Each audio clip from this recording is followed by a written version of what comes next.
She could fly to China for new products, but Daybreak is brought to you by Airtel. After a long day of spreadsheets, traffic, and people saying circle back, Twambo just wants to stream his favorite show. But of course, his subscription expired. Good thing he's got the Airtel Money Global Pay Card for his global subscriptions. One tap and he's back in business. No panic, no drama. At checkout, just pick MasterCard and enter your global pay card details, CVV, and expiry date. That's it. Show back on. Subscription paid. Couch life activated. Be like Twambo. Get your global pay card in the Airtel Money section of the My Airtel app and top it up straight from your wallet. Airtel Money. Instant, secure, borderless. Say hello to the new Blue Band with vanilla. Double the yum with classic Blue Band flavor and rich creamy vanilla taste. New Blue Band with vanilla, the taste you love plus vanilla. Now available in stores countrywide. this is Mwamba, the Deco Queen. She turns spaces from yeah mayo to wow. She could fly to China for new products, but why pick jet lag when you've got the Airtel Money Global Pay Card? No flights, no visas, just browse, pay, done. At checkout, just pick MasterCard and enter your global pay card details, CVV, and expiry date. Simple. Be like Mwamba. Get your global pay card in the Airtel Money section of the My Airtel app and top it up straight from your wallet. Airtel Money. Instant, secure, Meet Suilanji. Curious, creative, always learning. New skills, global trends, she's in on it. Design or tech, she's exploring the best international options. And with the Airtel Money Global Pay Card, paying is the easy part. One quick tap and she's learning from the best. No stress, no visa, no problem. Even her parents are getting in on it. At checkout, just pick MasterCard and enter your global pay card details, CVV, and expiry date, and that's it. Be like Suilanji. Get your global pay card in the Airtel Money section of the My Airtel app and top it up straight from your wallet. Airtel Money. Instant, secure, borderless. Meet Mundia. He ditched the 9 to 5 to build his brand, and yeah, he's crushing it. With the Airtel Money Global Pay Card, he's not just buying ad space, he's building hype. He pays for ads the same way he sells most of his shoes, online, fast, and always on. At checkout, just pick MasterCard and enter your global pay card details, CVV, and expiry date. That's it. The Airtel Money Global Pay Card, that's what keeps it moving. Be like Mundia. Get your global pay card in the Airtel Money section.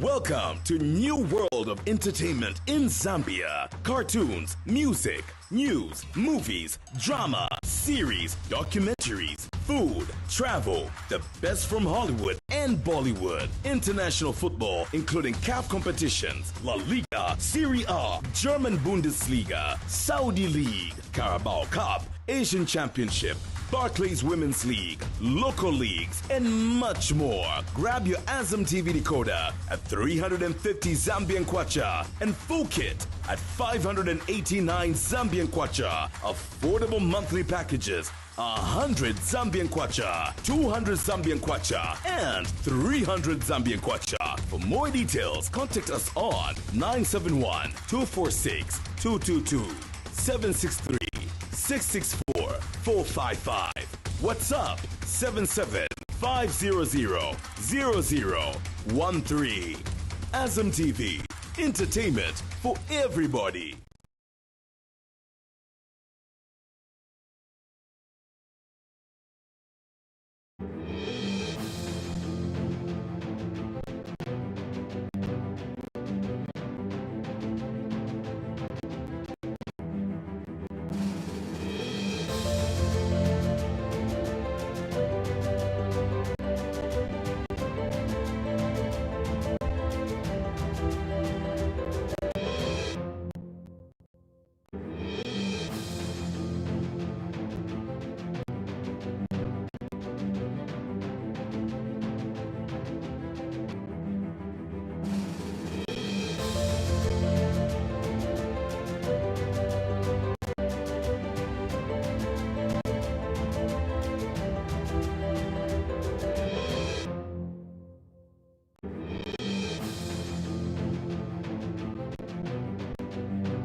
Good morning. Happy Sunday. It is Sunday and we're back on your screens on this beautiful day to have such a beautiful day. Blessed morning to you and you watching us. Another special edition of the Daybreak Special on Prime Television Zambia as well as PTV2 Zambia, the home of breaking news. We're broadcasting live on Topstar Channel 110 and 103, DSTV Channel 273, God TV Channel 94, as well as Zuku and the Azam platform that is definitely available now, and you're streaming globally on Facebook as well as YouTube. My name is Naomi Msoya, and of course being joined by Kizito and our resident resident analyst. I don't know why I'm thinking doctor. I don't know why I'm thinking doctor. Well, because I was at the hospital yesterday. But he's a doctor. He's a doctor. Please, Naomi, don't retract your statement. He's a media doctor. He's a media shark. He's a deep diver. So you are right. Absolutely. Yeah. Paul Kizito, gentlemen, good morning. Zambia has voted. Results are coming in, and millions of people are watching every declaration very closely. What is the mood this morning? Yeah, good morning, Kizito. Love that outfit, looking great as always. You have a very good dresser if someone dresses you, huh? Or is it dressed by Fuebene? No, I'll be beaten if I go home and I take credit. But thank you so much for the compliment. You are looking good too. And sorry for the mishap that happened yesterday. We'll not talk about it. But we hope that you are in a good mood and that you can vamp up, revive your heart and your spirit and be ready for today, for Sunday, and for the work today. Yeah. No, the work continues. The work, those are small distractions, but the work continues. Glad to be here. The results are coming in with, of course, almost 50, constituencies, 47 constituencies announced thus far. Be able to run through some of the results, also not only at presidential level, but also at constituency level. A number of big wigs have fallen. The mighty, like they say, have tumbled. Some new surprises we're going to see in the National Assembly. We're going to speak into that also today, but also in the mood generally in the country. Concerns also raised by various stakeholders. Be able to dive into that. The EU has spoken, these civil society organizations held a press as well to speak into the process, the electoral process. Be able to also dive into that. It's the Zambians are waiting with bated breath, trying to wait. Remember that tomorrow, Monday 17th, is actually the day the Electoral Commission of Zambia indicated that they will announce the final presidential results. So all things being equal, like economists will say, ceteris paribus. Results, final results will be known by tomorrow. Absolutely. And of course, even just SABIC News sharing something about the Zambian election. As the world watches, what will be known of Zambia? So much conversations. I think Zambia has always been known as a very great country that respects the electoral process. One of the things the global community attributes this to, or praises us for, is the respect we have for the electoral process, even if it doesn't go in the favor of the incumbent.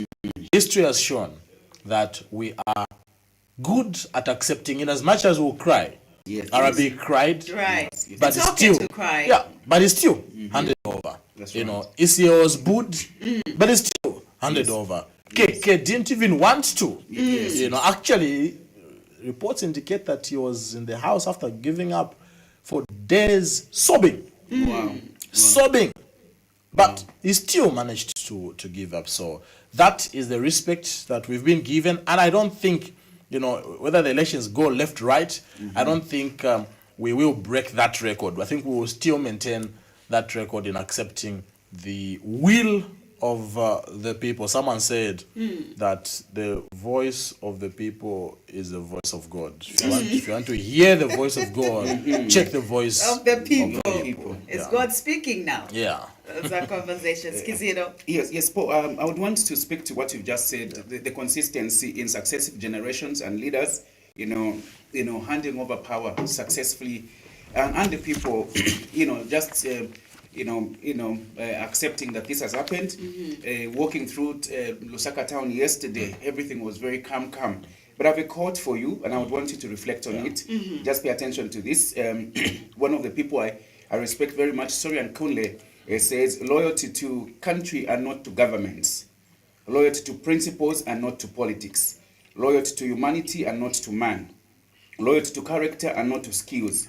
Loyalty to growth and not to perfection. Loyalty to mission and not to methods. Loyalty to faith and not to religion.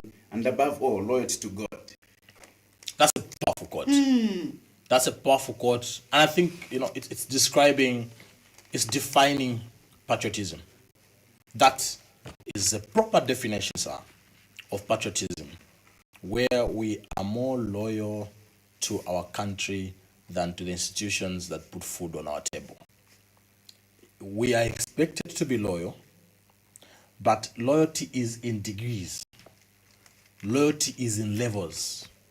The same way we have various laws in the country, acts, of parliament, subsidiary laws, but all these laws, the day they come into conflict with the supreme law of the land, our loyalty to those laws become secondary. We get to be more loyal to the supreme law. In the same vein, we are expected to be loyal to our political organizations we belong to the churches we belong to, families, groups, various schools of thought. But if they come into conflict with our loyalty to our country, what takes precedence is our loyalty to our country. Maybe the big question is, do we have people that are loyal, that can be loyal, stand with the country, even if it conflicts with their loyalty to their persuasions, the schools of thoughts, the political organizations? I think that's the biggest question that we tend to fail to answer as a citizen, with history giving us various examples to validate that. Absolutely. And we'll be speaking into how the new faces, there will be new faces in Parliament as have new MPs. And with that, I just got into thinking about how having influence doesn't automatically mean you have political impact, because it's a good reminder, really, that influence doesn't automatically mean you having political influence. I do know that, the likes of Maki too, most of us actually thought that he was gonna get that position, that side. I know he ran a good race. He did good. He did definitely run a good race. And I'm glad that you brought that, because yesterday I posted on my Facebook page trying to ask the people, why do you think Maki 2 has lost? I wanted to hear from the people and just get their thoughts. Why do you think this man? And the comments were quite fascinating. Over 20 comments analyzing why Maki 2. One of them, and permit me to read. Mwansa Mateus said, if you're from Chingola and actually hear what people say, it won't be a shock that he lost. Politics at that level require one to be a person of his community. Truly, not just a former resident. He would have done grassroots work, engagement with the constituency at least 3 years before declaring interest. Right. That's one of the comments, and I know that we'll be able to get further into these, but the thoughts are in the open why we have received shocking results from the parliamentary and at local government level. Absolutely, Paul Kizito will be getting into more conversations regarding that, and of course a whole lot more, even as we continue to unpack the latest with regards to the results. That we will definitely be crossing over to the news desk right now to just get more information on how that is looking, because information is certainly powerful, but certainly most powerful when it is shared on very reliable platforms such as this one. After the news, more conversations continue.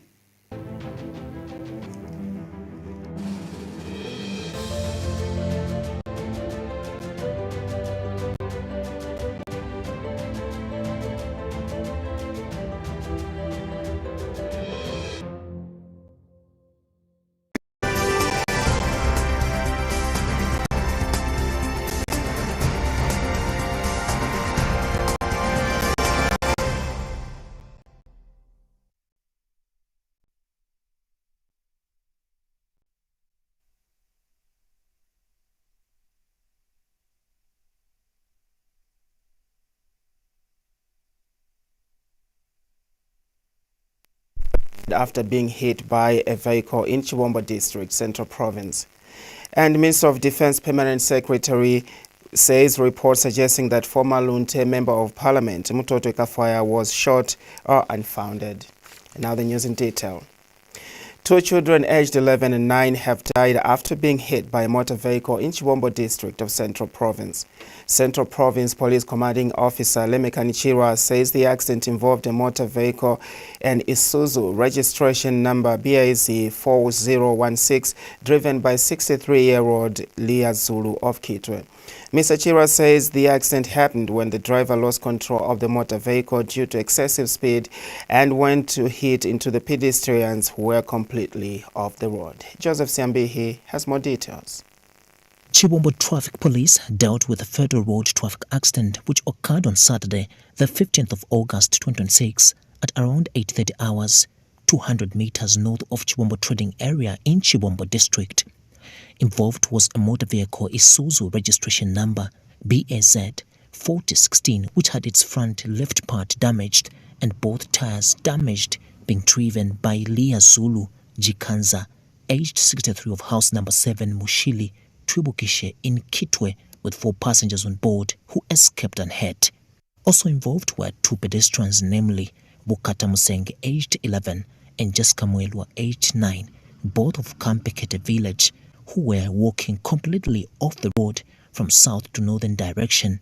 The victims died on the spot after sustaining fatal body injuries, and the bodies have been deposited in Liteta District Hospital mortuary, awaiting post-mortem and burial, while the motor vehicle is still at the scene of the accident, pending Road Transport and Safety Agency examination. The accident happened when the said driver lost control of the motor vehicle due to excessive speed and went to hit the said pedestrians who were completely off the road. The driver has been detained in police custody for causing death by dangerous driving. Joseph Siambihi reporting. Minister of Defense Permanent Secretary Mambo Hamaundu says reports suggesting that former Lunte Member of Parliament Mutotwe Kafwaya has been shot by soldiers who stormed NRPUP presidential candidate Brian Munduwile's home in Kablonga are unfounded. Mr. Maundu, who was speaking from Minor Soko Medical Center, where Mr. Kafwaya was said to be admitted, said records at the facility do not indicate that the former minister is admitted there. Flanked by his counterparts from the Ministries of Information and Media and Home Affairs and Internal Security respectively, Tabo Kawana and Dixon Matembo, Mr. Maundu said management at the facility have indicated that at no time in the last 48 hours have they received a patient by the name of Mutotwe Kafwaya. He said reports suggesting that Mr. Kafwaya was shot at and rushed to the facility are total fabrication. And Mr. Kawana has appealed to the opposition NRPUP to desist from alarming the situation. More details coming up. So Mr. Maundu, please explain to the people, explain to the Zambians. Is Honorable Kafwaya here? And was Honorable Kafwaya shot by your army? It's a laughing matter. I think we need to be serious as a people.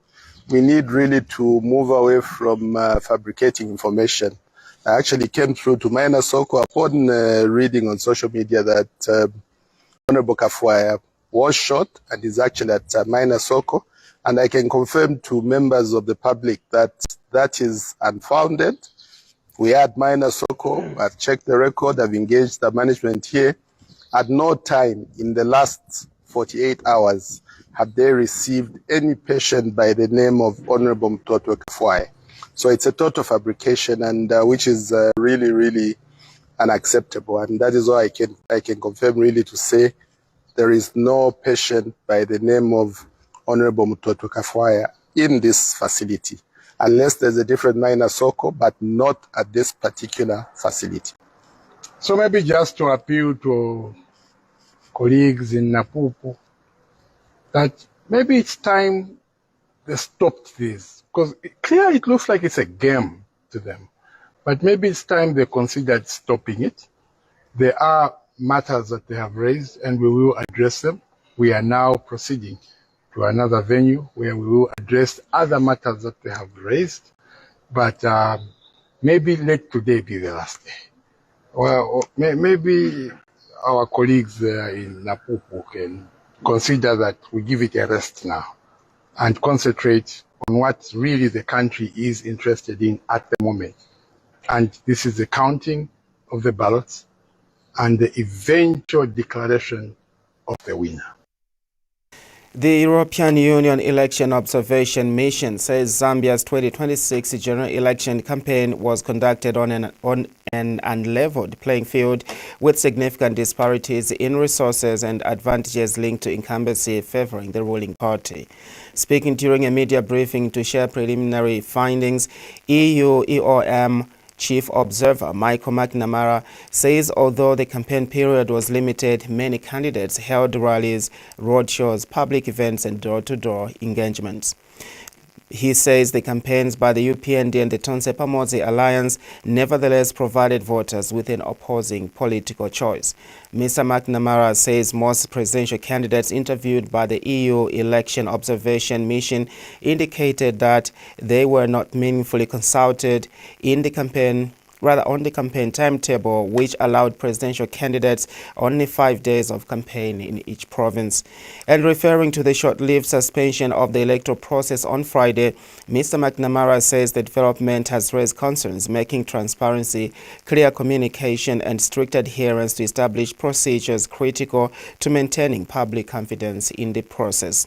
Mino, head of the European Parliament delegation, Renford Lopatka, has called on political leaders to restrain their supporters from acts of violence despite the reported disparities in the campaign environment. Here are more details. Affected both citizen observer groups and our own mission alike. The campaign was limited, but many candidates held rallies, roadshows, events and door-to-door meetings. However, advantages of incumbency and the blurring of lines between state and party contributed to an uneven playing field. The presidential candidates' campaign calendar, which was introduced by the ECZ with the stated aim of reducing possible violence, also restricted candidates' movement and ability to campaign. Campaign-related violence and cadreism remained features, especially towards the end of the campaign. There was not always a balanced and adequate law enforcement response to incidents that occurred. But there were also positive legal developments. The Access to Information Law was enacted and the offence of criminal defamation of the President was repealed, reflecting two key recommendations of the 2001 EU Election Observation Mission. Nevertheless, the impact of these steps was limited by gaps in implementation and other restrictive measures. The media operated with relative freedom during the campaign, but recent revisions to cyber laws and the insecurity they created led to increased self-censorship and to one prominent journalist's arrest. The EU-EOM's monitoring of 10 outlets found state-owned media coverage to be heavily biased in favour of the ruling party, contrary to the principles of equal public airtime for political parties and candidates. Online, false claims and discrediting narratives circulated, while at the same time social media also gave candidates. It is also crucial that the judiciary performs its constitutional duties in an independent. The Zambia Army soldiers have been deployed to the Solwezi Central Tallying Center to beef up security and maintain peace and order following confusion that disrupted the electoral process in the early hours of Saturday, August 15, 2026. The situation arose after stakeholders raised concerns. The standoff reportedly began at around 08 hours and continued until approximately 15:45 hours when the Zambia Army soldiers arrived and took control of the situation, removing all individuals who were not accredited by the Electoral Commission of Zambia, ECC, from the tallying center as part of measures to restore order. Jackson Mwansa has more details. Tuvangana polling station number 3, Likashi David, Independent 7, Kavula Rogers, Independent 8, Mukamata Andrew, NRPUP 20, Kanema Bruce, UPND 166, Oho Kawina, Independent 241. Thank you. Correct. Is that what you have here? Is that what you have here? They don't know. They don't know. So it's here. The Gin 20 is here. What do you have on your PVT? So I subtract the soft copy and the 3 of you. The same result. Yes, you can read them out, sir. UPAD, UNRPU, UNPUP. They are the people that signed this document. Yes. UPAD, we had the Peggy Sando. UPAD, we have this document. UPAD, we have this document.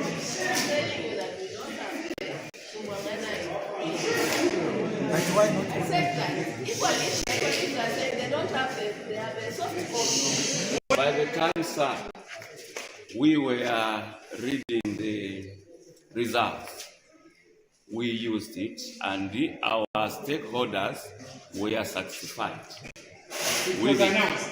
Yes. This is a copy that was captured at the polling station when the polls were closed and counted. So then we verified when it was being read here on paper, which is on video, and we can lay it on the table for you, where the returning officer was reading from the paper. It is possible it would have come from the other end to him because he did not have the original. How can the original go missing and then you start capturing the police?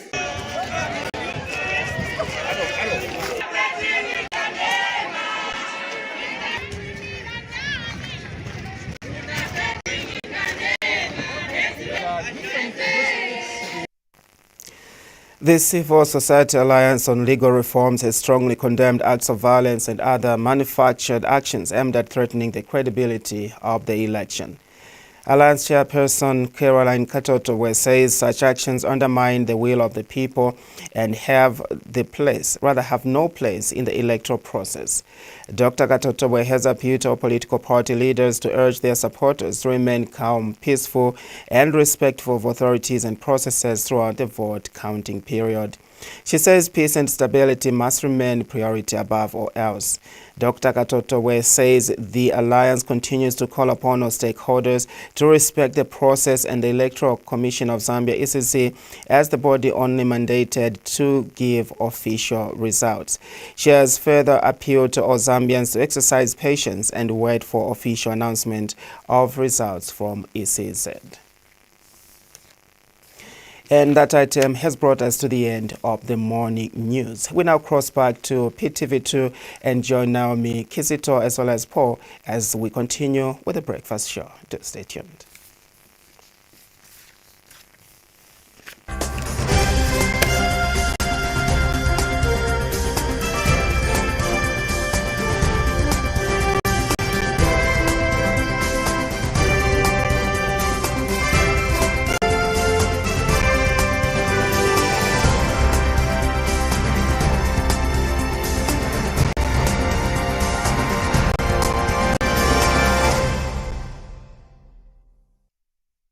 After a long day of spreadsheets, traffic, and people saying circle back, Twambo just wants to stream his favorite show. But of course, his subscription expired. Good thing he's got the Airtel Money Global Pay Card for his global subscriptions. One tap and he's back in business. No panic, no drama. At checkout, just pick MasterCard and enter your Global Pay Card details, CVV, and expiry date. That's it. Show back on. Subscription paid. Couch life activated. Be like Twambo. Get your Global Pay Card in the Airtel Money section of the My Airtel app and top it up straight from your wallet.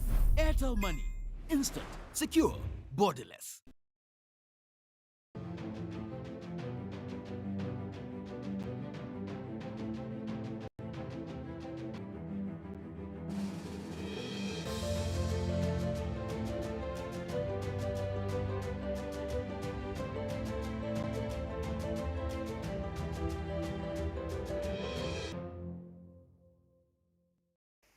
Welcome back to the breakfast special edition. Of course, it's Sunday vibes, and you're ready to go to church, but you still want to stay glued, to Prime TV 1 and 2 respectively. Even as you go to church, on your socials, you can follow us, because this is live and we bring to you serious updates, lovely news there. You see what is happening in the country, and if you want to participate in the conversations that are taking place, you can just come on on your socials and connect. Come to our YouTube and connect. But as well, we're going to take a calls later, and so you can call us on 077-6409-840. This is a line. Later on, we open the line so that we can engage. But surely today we want to give you verified results. But before we do that, we just also want to check various clips of what has happened in the week, post elections, and as results have been announced. And we want to ask studio to give us something so that Mr. Paul can go deeply into some of these conversations. So stay tuned, even as we see that clip, and then we'll come to Mr. Paul.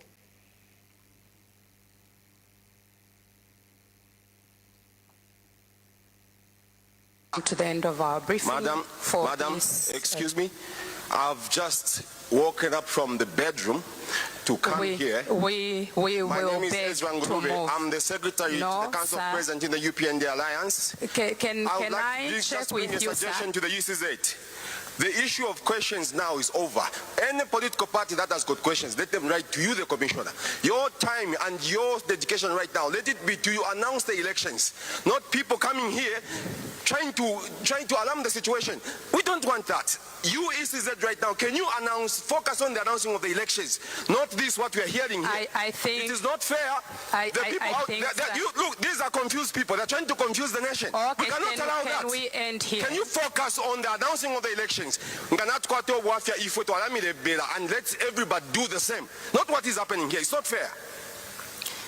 Pakasalo Amdala, the Zambia is depending on you and this body, and this is the only body. They have got that kind of illusion in their mind to say they have won these elections. You are the only body to announce. Excuse me, sir. Excuse me. Yes, madam. May I request, we have closed this session. I appreciate that. That's why I rushed you. I'm in the pajamas.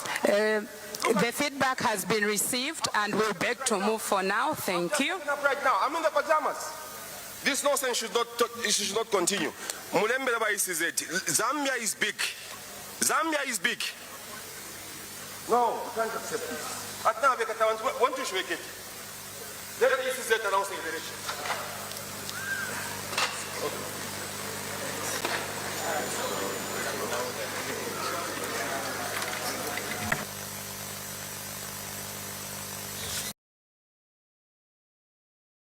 As we said, we only bring what is verified, what took place, and what we did not cover did not take place, because we are everywhere. We are in heaven, we are on earth, the earth below, and we're bringing to you updates. Now, we've seen a particular clip of, a gentleman, venting rather, because there are one or two conversations that have been happening, and that the commission of course has a teething problems as far as people are concerned, and questions have been asked. I want to come to the deep diver and let's analyze. One particular gentleman, Kasonde, was actually chased from that particular building, because of such conversations. Paul, you've seen the videos, you've looked at them. What's your genuine, and when I say genuine and fair, I know you are professional. Looking at what is happening, what's your take? Yeah, I think first of all, those were very sad scenes we are witnessing. Kizito, Naomi, drama. Yes, some people are even saying that you're trying to be a copycat of Gary in 2021 because he tried to put up similar stunts, but I think it was in the right spirit, in a professional manner. But to just come and storm the place like that, first of all, from the ruling party, number one, we must know that you are supposed to lead and lead by example. It's part of the UPND Alliance. Yes, it's actually secretary to the Council of Presidents of the ruling UPND Alliance, and we expect a certain decorum from him. And also, the diplomatic way of airing your grievances. And I think that's always the priority. Look, I may have an issue with you, Kizito. I might have an issue with you, Nami. But even the way I come out is very important. You don't want to set a very bad precedent. I think it was very unfortunate where you begin to shout on top of your voice, just give us the results. It's a serious event. And the bigger question really is, or people are asking, is that the ECZ, yes, accommodates everyone as they should, but conversations going on the ground that maybe they were a lot tolerant, like they tolerated him enough? I think they've been tolerant to everyone, and I loved what the chief electoral officer said when he was answering questions earlier. Mr. Brown Kasara, he indicated, look, one of the reporters from one of the local TV stations, made an appeal that we appeal to UCZ, we appeal to your conscience to do the right thing. And he was very mature in response. Look, the fact that we're even allowing you to talk to us means we have a conscience. The fact that we are allowing conversations between you and ourselves, it means our conscience is alive. You see, so it's unfair but that's not the point. And that is exactly what he said. That's not the point, but just to put it on record that, look, the fact that we are even engaging like this. If you look at the incidents with Kasonde Mwenda, Enoch Roosevelt, Tonga, who also spoke, and Celestine Mukantila, who raised concerns about, the fact that they were left in a room and they only heard that the results have started being announced. They were told to wait so that they check through the results before they announced. They allowed them to talk. But the fact that you interrupt the announcement of results, the chairperson said, look, the whole nation is waiting. These are things we can deal with after. And it's the same measure with the UPND. And in this case, usually the Electoral Commission of Zambia, even in past years, always acts quite professional. Because it's not easy. Sometimes I even put myself in their shoe, like, I think it's now like, hello, get out. But I think it's the professional manner they handle voices from everyone. Could they have done better in how they handled that gentleman? No, I think what they did was the right way. I think it was the right thing to do. Look, can you please, we'll allow you to talk just in case there are things you are raising, but also just giving you a chance to exhaust your thought quickly. But you see some people go on and go on. The way Celestine Mukantila went on until you had to be moved out of the auditorium. On a lighter note, the way some pastors go on, they'll be like, I'm concluding now that, the sermon is done, but they'll keep talking. So I think we must commend the Electoral Commission of Zambia, but also make an appeal to the various stakeholders, both from the ruling and the opposition, that please don't disrupt the process. I think it's very important that you don't disrupt this very important process. The entire nation is waiting to hear the results. So even when they begin to announce the results, please, let's be a bit diplomatic and also air out our grievances in the right way and also with the greatest respect to the Commission. I know that all heads have been on the Electoral Commission of Zambia, even from when they put a halt to the announcement of the results. And, TIZ was there informing the nation and just basically encouraging the nation to be calm. And people are saying that is what the ECZ should have done. And with regards timing as well. So everybody is on them, speaking into how they should have or could have handled this election better. Do you agree?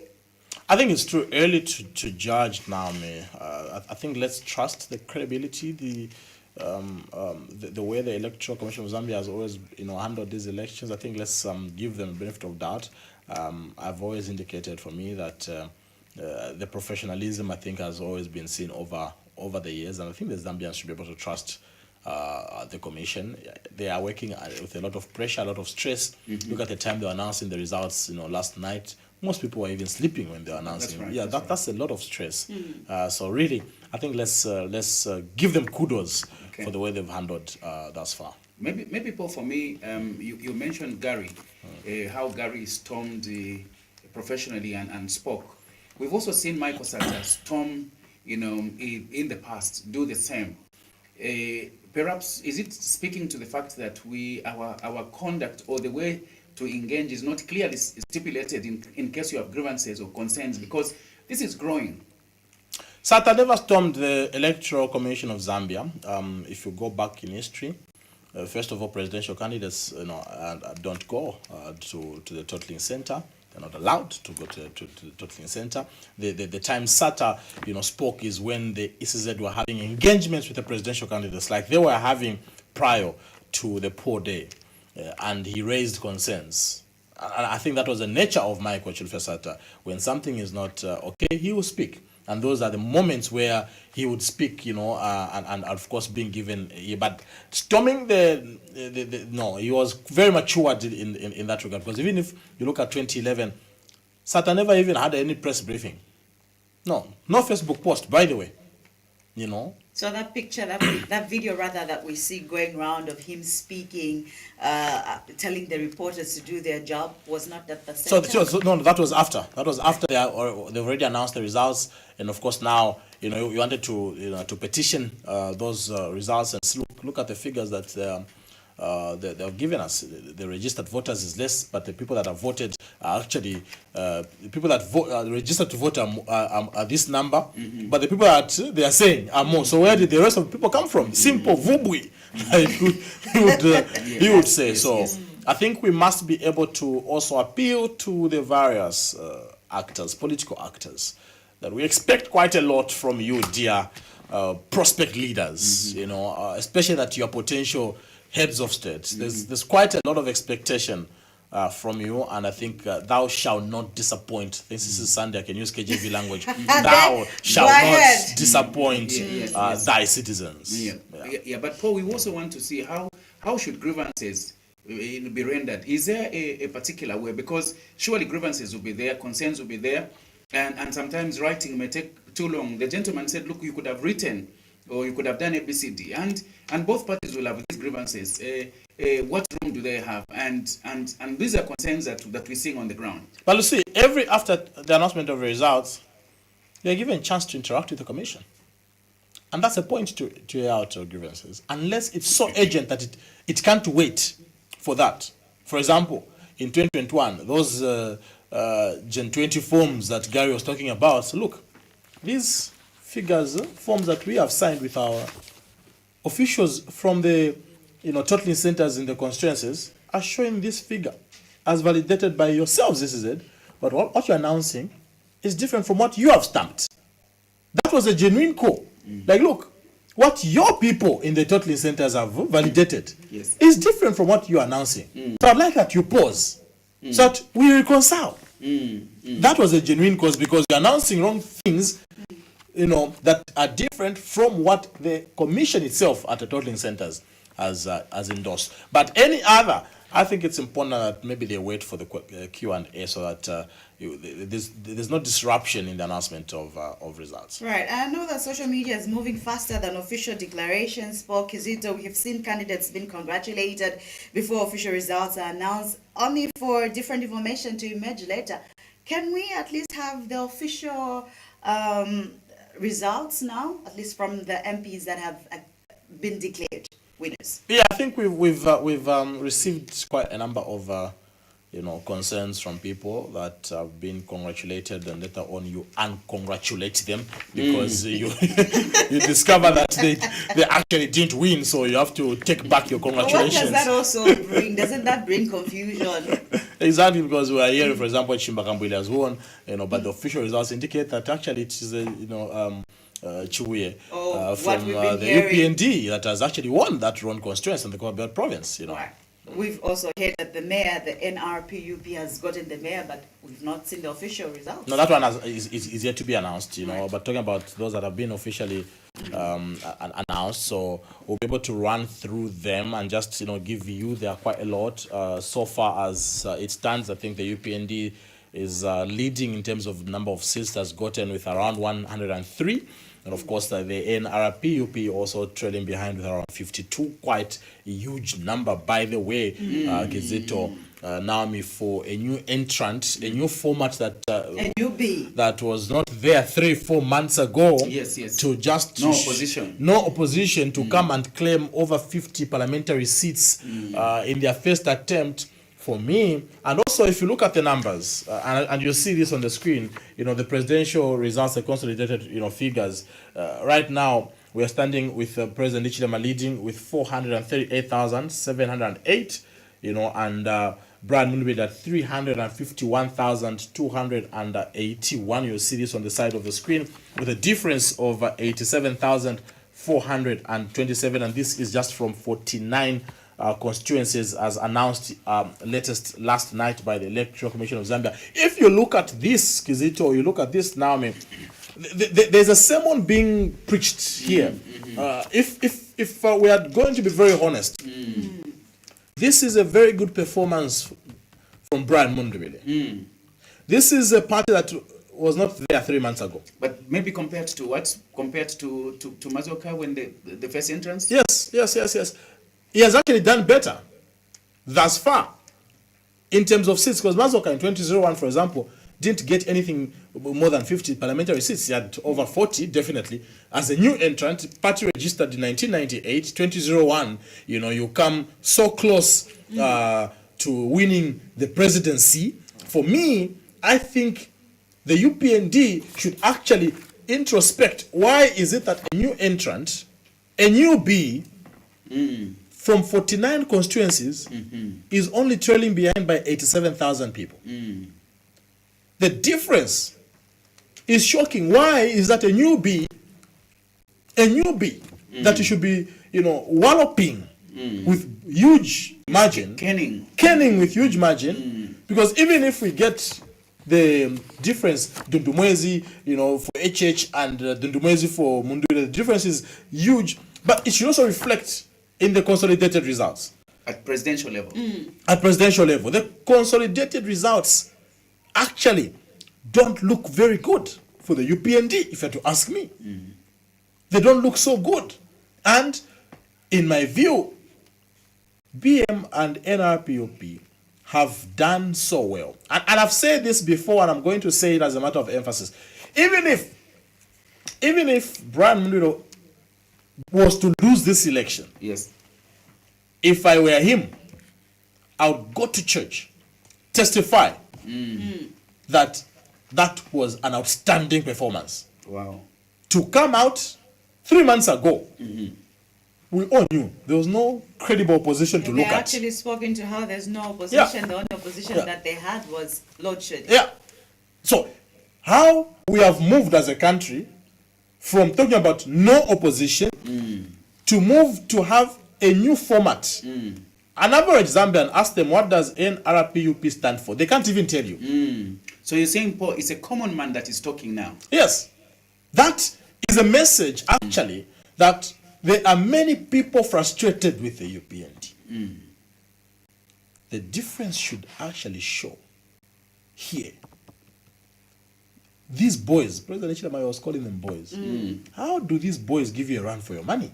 But If they are boys. Right. You hear them not at meetings speaking into how, no, we are going to wallop the boys. Yeah, but the numbers so far, actually, it's neck to neck.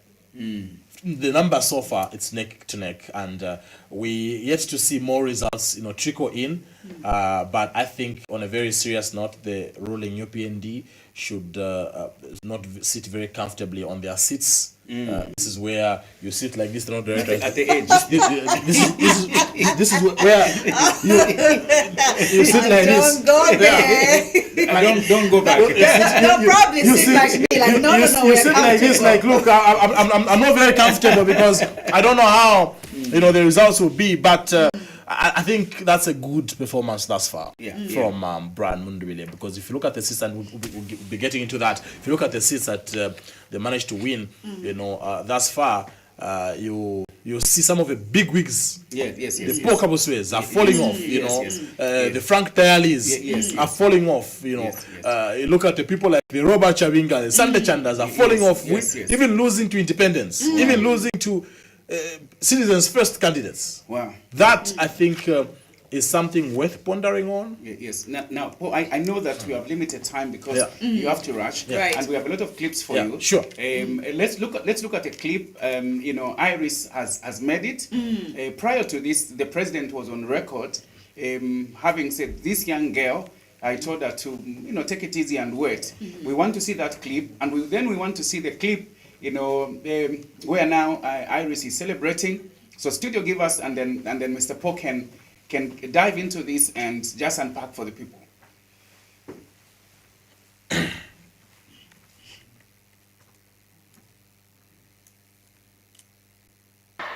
You know, people must be serious. Mr. Popat.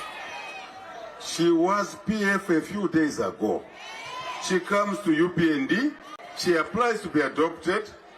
We have somebody sitting there who is working hard. We said, no, you wait. Your time will come at no icona. Kono, you have just come, you want to be adopted, you don't respect the people you found. It means you are greedy. That's what it means. Zambia. Now, if someone can't listen to the party president, someone can't listen to the Republican president, what will they be doing when they go in parliament? What will they be doing? Working alone. Oh, icona, man, icona. Mr. President, I will have to repeat what I said to you, to the country. I am a politician. I seek this office because of servitude. I want to be the leader that my people expect me to be. Not one person that can be bought or sold. You gave me a guarantee that should I withdraw my candidature, sir, this was already after nominations. You said, should I withdraw my candidature, you would include me in the people that will be appointed because I'm a youth and because I'm a woman. You guaranteed me to say that when you form government, you will appoint me. You guaranteed that I should join the National Mobilization Team, your campaign team, sir. All these things do not amount to the love I have for the people of Mwandi. I must say, Zambia, that this was a very, very tempting offer. In this economy, I don't know that many people who would have said no.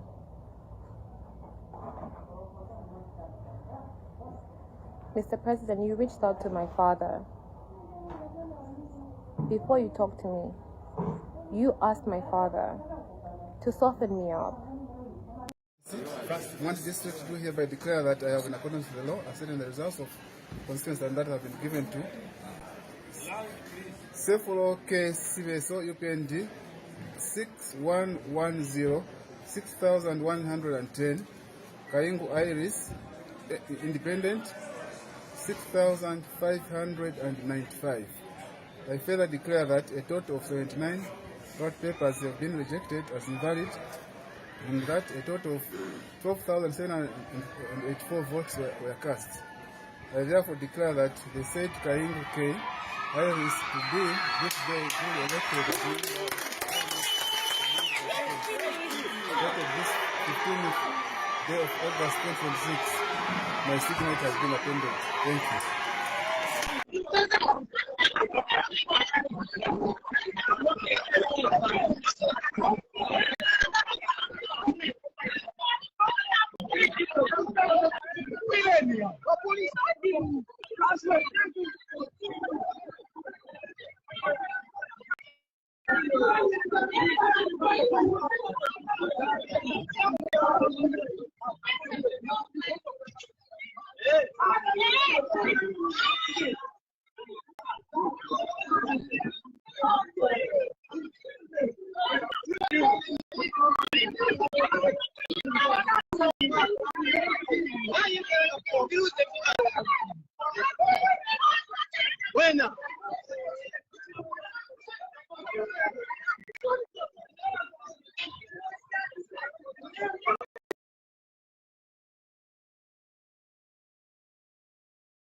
right, welcome back. We've looked at the clips through and through, before, during, and after, and there we have it. Paul, we see the president indicating how he engaged Iris and opted to, give us something else later, and maybe in this regard, the president says she could have waited for me. She's a new entry, and the girl said, "Look, Mr. President, I choose to go alone," and she went alone. She has made it. A lot of reactions, from the losing aspirant. What lessons is Zambia getting from Iris? I mean, her name doesn't need introduction. Indeed, Kisman, we have to reach a point as individuals where you believe in yourself so much that it doesn't matter who says the contrary. You believe in your capabilities that much, but also I think, as a rider, the president did not realize that he was actually marketing Iris. When you talk about an individual so much, you have no idea that you are actually marketing the person. I learned this in psychology that as men, it is an error to tell your partner how badly behaved another man is in terms of sexual encounters. No, you're telling your wife, I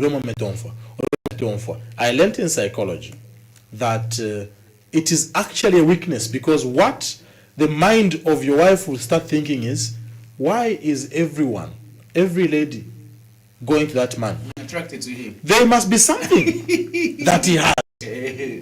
Now, am I saying something that is truthful to some extent? To some extent, yes. I agree with Paul for the first time. So when someone is being talked about, the mind becomes curious. So what is this about this person? That's where you want to go. That's where you want to go. And it happened in 2011. Arabi didn't know. It's indicated, arguably, that the 2011, election was the most expensive by a ruling party campaigns. The campaign of 2011 by Arabi was the most expensive. But there was another component of the campaign that Arabi did. He hired a man called Chanda Chimba III. I don't know, you remember very well. Yes. On the national broadcaster, Chanda Chimba was running 25 minutes documentaries. Stand Up Zambia. Stand Up Zambia, thank you. Vilifying Michael Stat, the King Cobra. How can a King Cobra run the country? The chain smoker. I was watching some of them on YouTube a few days ago. How does a chain smoker manage the chain of problems the country has? Arabi didn't know that he was arousing curiosity in the mind of the Zambians. Why are you so much afraid of this person? And when the president talks about Iris, that night, supporters of Iris marched the streets of Mwandi constituency with candlelights, with candles. He said, this is our candidate. You are so powerful that even the president is scared of you. The best way to show as if you have no respect for someone is just ignore them. Ignore them. But if you keep mentioning them. On a lighter note, you see how annoying or angry it gets when you've had an argument with somebody and they critique you? Yeah. And you've said your piece. And they just don't. It's like you're in a group and you're typing, and they remove you from the group unless you're typing. It hurts, right? So I think there are a lot of lessons to learn from there, but a huge congratulations to Iris Kaingu, because she has refused to let her past determine her future. I think it's a lesson not only to politicians, to everyone. That look, you can fall down. You can make mistakes. People, even 15 years down later plus, people are still talking about that incident that Iris had. And yet, the young lady has moved on and will now be calling her Honorable Kaingu. It's the tenacity for me. Paul, it was not easy for Iris being intimidated by the president. But so, kudos to her. Her people chose her in the end. Congratulations to Iris for not giving up. I think that is something. But also, I have said this before, that politicians must realize that they have a career to preserve. And no one, including the Republican president or the ruling party, should stifle your chances of getting to serve the people. That is why there is a provision to stand as an independent. If the party you applied on does not adopt you, sir, stand as an independent. If you are very popular, people will vote for you. Look at Mansa. To tell the truth of you. The UPND adopted the immediate past mayor, Njiko, young man, charismatic man. I said, look, you are my mentee. I'll show you that old brooms sweep better. Stood as independent, walloped the young man, a huge margin. Simply saying, look, I can still stand as an independent and still win the constituency. I think it's a lot of lessons, because if you look at even the number of independents, so far we're standing at over 19. Wow. Now, I have a concern when I look at the numbers. Yeah. Iris, kudos, but the lady that came second, and that's why we saw pictures there of emotion outbursts. The difference is negligible. Do you think that she stood a chance, or this was a protest vote because of what happened previously?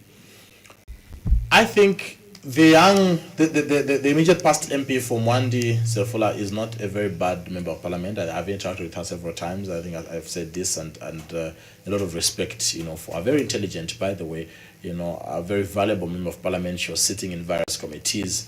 I was privileged to conduct a number to moderate a number of trainings for MPs, for CSOs, with members of parliament. So I have interacted with them quite a number of times, and could see that she's very intelligent, but also maybe not forgetting that at the end of the day, the work is not just in the National Assembly, the work is also in the constituency. You need to balance. Yes, you're working in the committees, doing a good job, but also balance the work you're doing also in the constituency, because if you don't do that, you turn out to lose to even independence. And I think that's a power, because politics in background, like they say. Look at Bishop Echomba.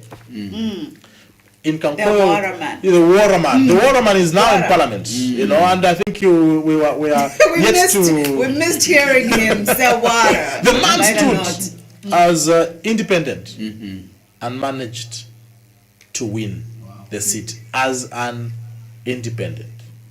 Telling you, look, for as long as I connect, look at, for example, in Malambo. Mike Mposha was in Munali, where Nami comes from, Munali constituency.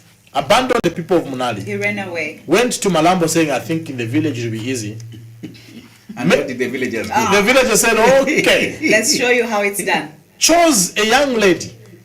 Nami has met the young lady here. Yes. Very young, not very bored actually, but capacity to connect with the locals. Yes. She connected with the locals so well, and everyone saying faith. An independent has managed to beat former minister, former MP. To tell you that real work at parliamentary level is background. Right. I think that's the most important thing. And I know before we get to this Brian Mundubele clip, very quickly, you speaking to how certain times the politicians overweigh themselves. At what point do you realize that indeed I can go alone, or maybe this is not the right time? Oh, that's a very good question, Naomi, because yes, sometimes you do it prematurely, and there are people that have gone prematurely into this. I don't want to sound personal, but I think this is just analysis.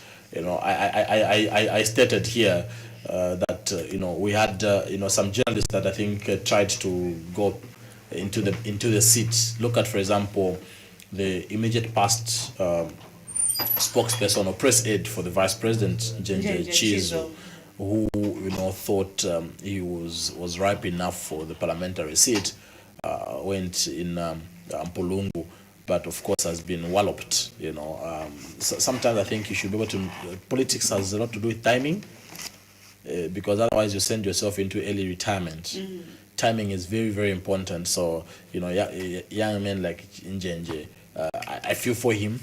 Good that he tried, but also I think he rushed. It's very important to know when it is your time. I think Kezman, you're a Bible man. You know very well that at some point Jesus Christ, after doing some miracles, giving people food, miracles of food and healings, people started asking him, be our king.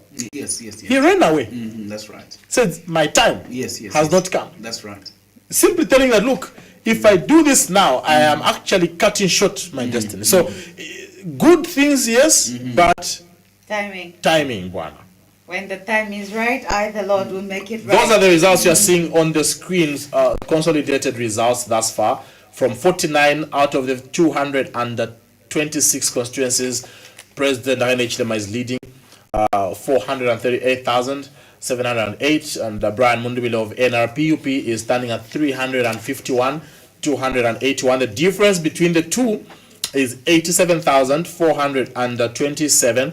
This morning, the Electoral Commission of Zambia will give a media notice in terms of what time they will announce the results, but hopefully, like they stated last night, that the results can be announced in 2 phases, in the morning and also later on in the night. I love the pace. I think from the pace, I think it's possible that by tomorrow we should be able to have the final presidential results, because if, for example, today they give us the first set, they give us maybe another 50, will be, getting to 100. Maybe later on again in the evening, another 50 will be getting to 150. And you see, it's not even a must that they finish everything. In 2021, they didn't finish all the constituencies. So they don't have to finish everything. Once you notice that the difference is that much, even if all the remaining go to the trailing one, the second one, you can still beat. Then you announce. So I know that will happen again. They will not announce all of the 226. Once they just notice that the gap or if you want to say winner, still, to win number 1, they go ahead to. Do you anticipate a big difference? I don't anticipate a huge difference between the two from what we are seeing right now, and also looking at how badly President Echech is doing in the northern block of the country. Muchinga, northern Luapula is not doing well at all. But somebody was speaking to how maybe Brian Mundubile has also not done well in the southern parts. Yeah, but look, go back in history. I've always said that you can't understand current affairs without a proper understanding of the past. The UPND has always had good results in northwestern, western, and southern province. 2015, 2016, they were getting all these numbers, very good numbers, but they still lost the presidency. In my view, my considered view, and I know that some people may not like this and maybe even call me names, but look. But you have a name, Paul. Yeah, no, look, they'll give me other names, Kada and those names, My considered view, and the strong view, is that the results in northwestern, the results in western, the results in southern province don't determine who becomes president. What does? If they did, President Echech should have won in 2015. If they did, President Echech should have won in 2016. The provinces that determine who becomes president in this country is Lusaka and Kopabelt, and I still stand by that, assertion that the results you get in Lusaka and Kopabelt decide whether you are headed to State House or you go back and provide checks and balances as an opposition leader. Others will argue that it's accumulative differences. I know they are swinging provinces, but accumulatively, you are talking about accumulative totals. Why do you want to ignore the accumulative totals? Accumulative totals is benchmarked with the number of registered voters. Lusaka, Kopabelt have the highest registered voters. Kopabelt, I think 1.3, Lusaka, no, 1.4, Lusaka 1.3. Put that together. Eastern Province also is the third with the highest number of voters, and President Echech is not doing good. And Southern Province is number 4. And yet, even if, because those results are not shocking to the Zambians when you see Dundumwezi, this, but it happened before, and yet President Echech still lost the presidency. My view is that let's wait for the constituencies in Lusaka and Kopabelt. Then we can have an idea whether President Echech will continue to lead or he should start getting worried. It's those two provinces. When Mandevu is mentioned, wait for Mandevu.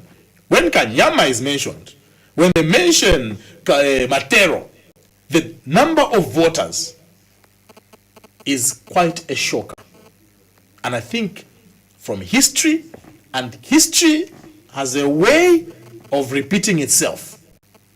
If President HH in 2021, what helped President HH win is these two provinces. Previously, in the previous two elections, 2015, 2016, he was getting the majority of voters in Southern Province, but he was not winning. What helped him in 2021 is he won the majority parliamentary seats. And I've said this as an indicator, and you prove me wrong. Just 2-3 days, we'll come and sit here. Yeah, but before you go to the indicators, I'll catch you on the indicators. Yeah. He is getting some seats, members of parliament in Lusaka and Copperbelt respectively. Doesn't that show that he could do well in these two areas? He who gets the majority, and argue this all you want. Yes. He who gets the majority parliamentary seats in Copperbelt and Lusaka is likely to be president. Argue all you want. No, you said likely. So yes. There's a possibility that he who gets majority parliamentary seats in Lusaka and Copperbelt has the most chances of getting to status. So far, it doesn't look clear for either. Even though, that's what I'm saying, it's a do or die, because look, so far even Lusaka, check the number of seats. Lima has gone to the opposition. Kawata has gone to the opposition. You need to be able to check the numbers. How are they doing? Well, you kind of make me think that maybe we may not reach the 50 plus one party making it. Maybe we go for a second run? No, the second run is not possible. And the only reason it's not possible is there is no third force. The only possibility that gives chances to a rerun or a runoff, as the constitution calls it, I don't even know why Zambians call it a rerun. The constitution calls it a runoff. Okay, runoff? Yeah, the only reason why we might have a runoff, why a runoff is possible, is when you have a third force. But right now, it's between Mundubira and HH, because the other political parties, what they're getting So at this point, it's impossible to get a third course. Like, we will not get a No, the numbers are showing, because if you look at, for example, Harry Calabar, 3,000 out of, in 49 constituencies, you're getting less than 5,000 votes. There's no way you are. I'll say this. In the 2021 general election, President Harry Calabar of Citizens First, under DP then, Democratic Party, got about 25,000 plus. I'm stating this year. How much again? 25,000 plus in 2021. I am stating this year that he will not get anything close to that this year. He might? Or he will not. What, he's performed poorly this year? He's performed very poorly this year. I'm actually impressed with people like KBF. KBF might even get more votes than Harry Calabar. And I think it's a point why Harry Calabar should be able to question himself. I don't see him getting anything beyond 25,000. How has Given Katuta performed? New The entrant. only female. New entrant, I think she's not doing badly. As a new entrant, she's not doing badly. But I am giving kudos to KBF. I didn't expect KBF to do so well, to the point that he has even managed to get a parliamentary seat. Wow. ZMP has a parliamentary seat. I didn't expect KBF to perform this well. I think he should continue on this path. He should not give up. This is a great indicator for him that he's even beating candidates like Fred Membe, who has been around for quite some time on the presidential ballot. I think he must really take this serious. There's some Zambians that are taking KBF quite serious by the numbers he's getting.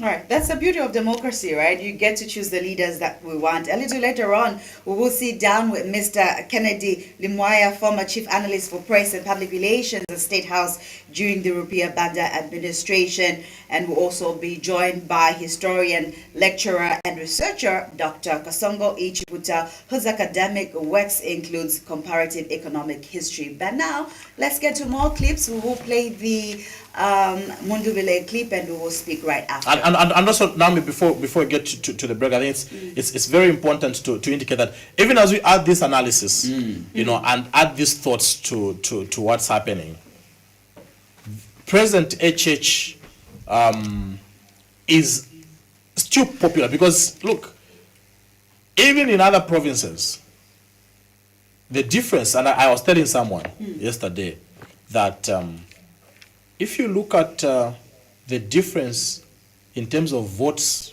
for Brian Mundubile and HH, the difference is huge. That Brian Mundubile is trailing way behind. But if you look at the difference in the strongholds of Brian Mundubile, the difference is minimal. Yes.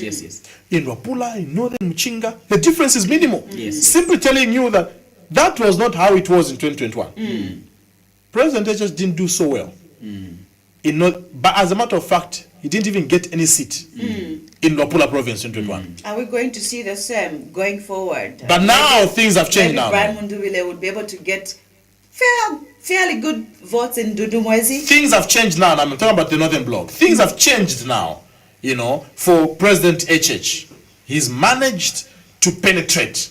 So he's having a national character. He's now grown. So compared to 2021 to now, President HH has actually gotten more followers, and that I think is a great indicator, for him. But even before I get offset, now, Kisman, let me state this. I wanted to avoid it, but I think it's important that I mention. Let's hear. Wait a minute. With his face like that, Kizito, I'm now wondering what Paul wants to say. First sip some coffee and rephrase it and rewind it before you say it. Yeah, but go ahead. The period we're in is a very sensitive period. And I'm saying this with a lot of concern that, look, even us as the press, as we are doing our analysis, doing our work, we're simply doing a job. We're simply providing a service to the nation. Loyalty to country. Yes, and in no way should people who think otherwise think we are their enemies. I think it's important. And I'm saying this because yesterday I was being trailed. I was being trailed. And they've managed to break into my car. Got away with a laptop, a new suit I wanted to wear on the show today. You've rightly put it out there. Paul got a new suit. I got a new suit. Not only was it new, it was nice as well. It was nice. I wanted to wear it on the show today. My laptop, every data there, and they managed to get away, broke the window. I think that's very, very unfortunate that is happening to a journalist who's simply doing, if it was ordinary, theft, I'll not even talk about it, but I can't believe it's an ordinary thing, and the matter has since been reported to the Zambian police, and investigations are ongoing. But my message to the people out there is that please, we are simply your stewards, that are simply just providing a service and should not be your target in any way. Kisman is simply doing a job there, Nam is simply doing a job there. And please, I think let's be able to just, allow us to do our work without, instilling fear, because that's what it does. It instills fear in us, and I think that's not what you want from the press. Absolutely, especially that the media is the fourth estate of governance, and we're just simply doing our job. Indeed, Paul, we sympathize with you. Wish you all the best, and we all should be safe, Kizito. Oh yes, Paul. Very sad to hear that conversation. Very, very sad. But I know that God will restore. God will send one good Samaritan to bring a suit. After all, I know there are plenty of people that have followed your good work. You do your work so well. Lately, I think people have said, "Are we seeing a resurrection of the Mandos, Charles Mando?" and it's just good to to look at issues objectively. And that's what you do. And this work is not about agreeing or disagreeing. It's about empirical data, looking at history and facts. So we sympathize. And for the laptop, I know it's very difficult to replace, but a suit 10 will come. I know. Double for his loss. Yeah, we have plenty of people watching who'll be interested. So if you're interested to help Paul with a new suit, you'll see the numbers on the screen and ring it. But don't forget to add my glasses. What am I getting? Maybe some lovely shoes or a handbag, since we're on this. Wait a minute, I will appeal for you. Okay. Yeah, for the lady here, we want to take her to Bangkok. Do you know why Bangkok? You tell me what. Oh, I'll leave it at that. Yeah, but Naomi said we go for a break and pull out a clip, isn't it? Absolutely. Fellow Zambians, I speak to you today having personally witnessed something I never imagined I would see in our beloved country called Zambia. Last night, heavily armed personnel believed to be members of the Zambia Army came to my residence in what I can only describe as an attempt on my life. Shots were fired. My home was invaded. My family was terrorized. Honorable Mutotwe Kafwaya and a few others were shot at in my presence. They sustained serious gunshot wounds. I watched one of my colleagues and fellow Zambians bleed as gunfire erupted around us. This was not politics. This was an attack on human life. I thank God that I am alive today. And my heart is with Honorable Mutotwe Kafwaya and other colleagues who were similarly affected, together with their families, and every person who has been traumatized by what happened. I pray that God will preserve their lives, guide the doctors treating them, and give their families the strength to endure this terrible ordeal. This was an attack on Zambia. Let me be absolutely clear. You may attack me, but you will not destroy my love for Zambia. You may intimidate me, but you will not make me abandon the Zambian people. You may surround my home with guns, but you will not make me pick up a gun against my fellow Zambians. I refuse to answer violence with violence. I refuse to allow Zambia to descend into a cycle of bloodshed. I will fight this battle with courage, with the truth, and with the constitution, and with the people of Zambia. But make no mistake, I will not be intimidated. Where are my people? There is another matter that requires an immediate answer. When the security operation was at my residence, several members of my team were with us. Today, there are serious concerns about the whereabouts and safety of some of them. I'm therefore demanding that the commander of the Zambia Army immediately accounts for every person taken, detained, or encountered by his personnel during last night's operation. In particular, the nation deserves an immediate answer regarding the whereabouts of Mr. Patrick Mwansa, the husband of Honorable Tasila Lungu, Mr. George Sanga, my presidential spokesperson, Reverend Bishop Trevor Mwamba, Richard Banda, my bodyguard, Jackson, Chewe, who are part of the security detail, members of the campaign team, every other person was present at my residence. Where are they? Are they injured? Are they in military custody? If they are being detained, under what authority? If they are being released, where have they been taken? These are not unreasonable questions. Families are waiting, mothers are waiting, children are waiting, wives and husbands are waiting. The commander of the Indeed, that is what's happening with regards what Mr. Brian Mundubile had to say there. Some interesting time to be alive, Kizito. I don't know, so much has been happening on social media, even just hearing from Mr. Kawana, who did speak, Tawa Kawana, who did speak into how there's so much misinformation.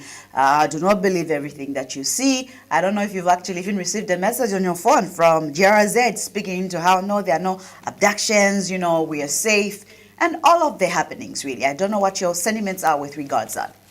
Yeah, Naomi, heartfelt message there from Brian Mundubile. Citing his, his concerns, security concerns. At this moment, Naomi, I hold a different thought and thinking.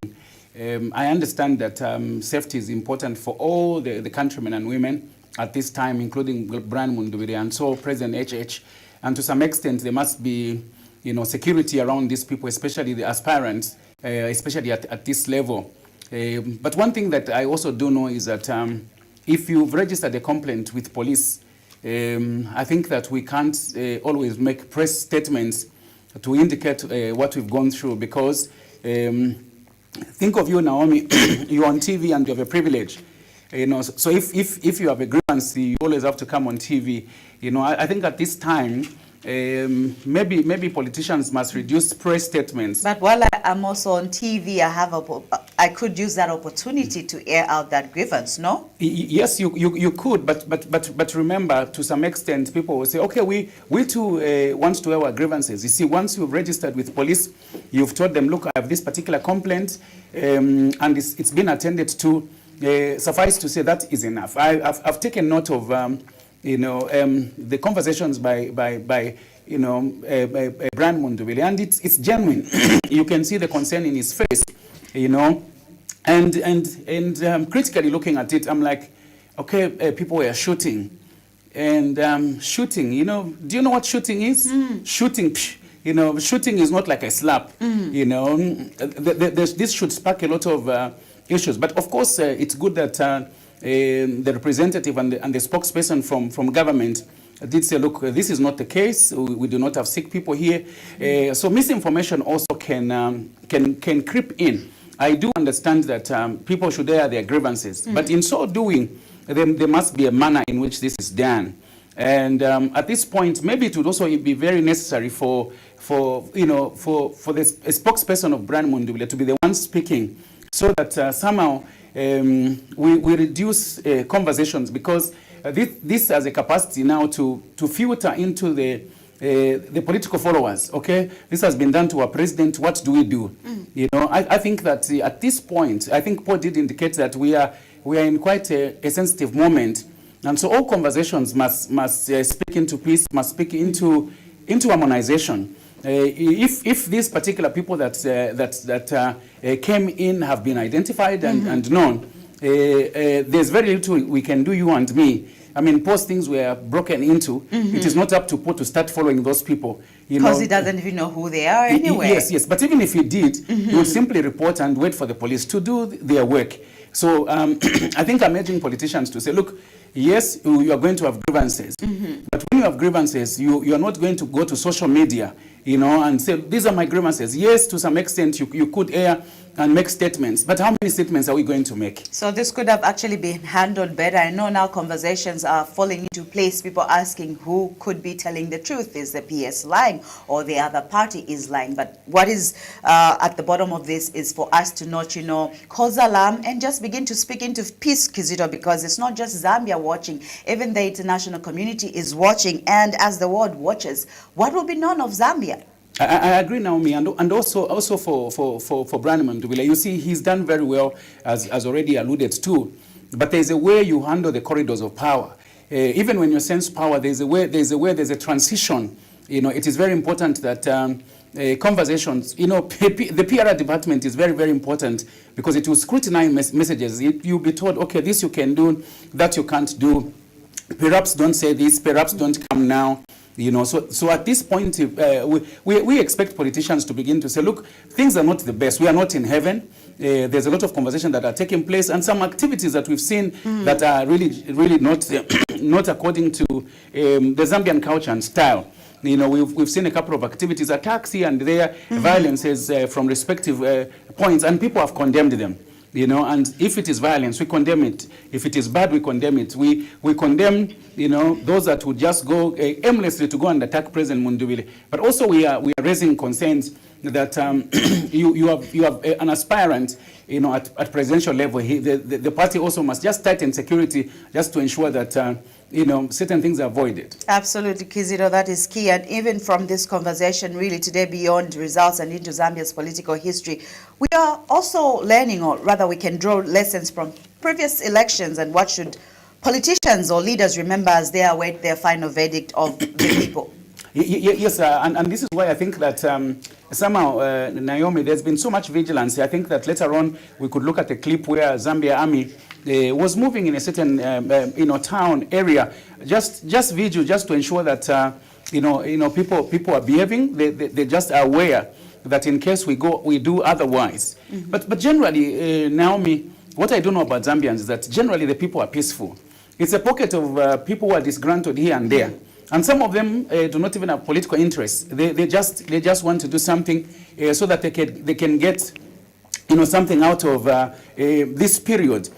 So I'm appealing to all politicians to begin to speak into peace, to begin to tell their members, wait, take it easy. Right. We've seen that outburst that we said, look from the gentleman at Mulungushi. Such outbursts, even when you mean well, could be misinterpreted. Exactly, and also flame the country, flame the people.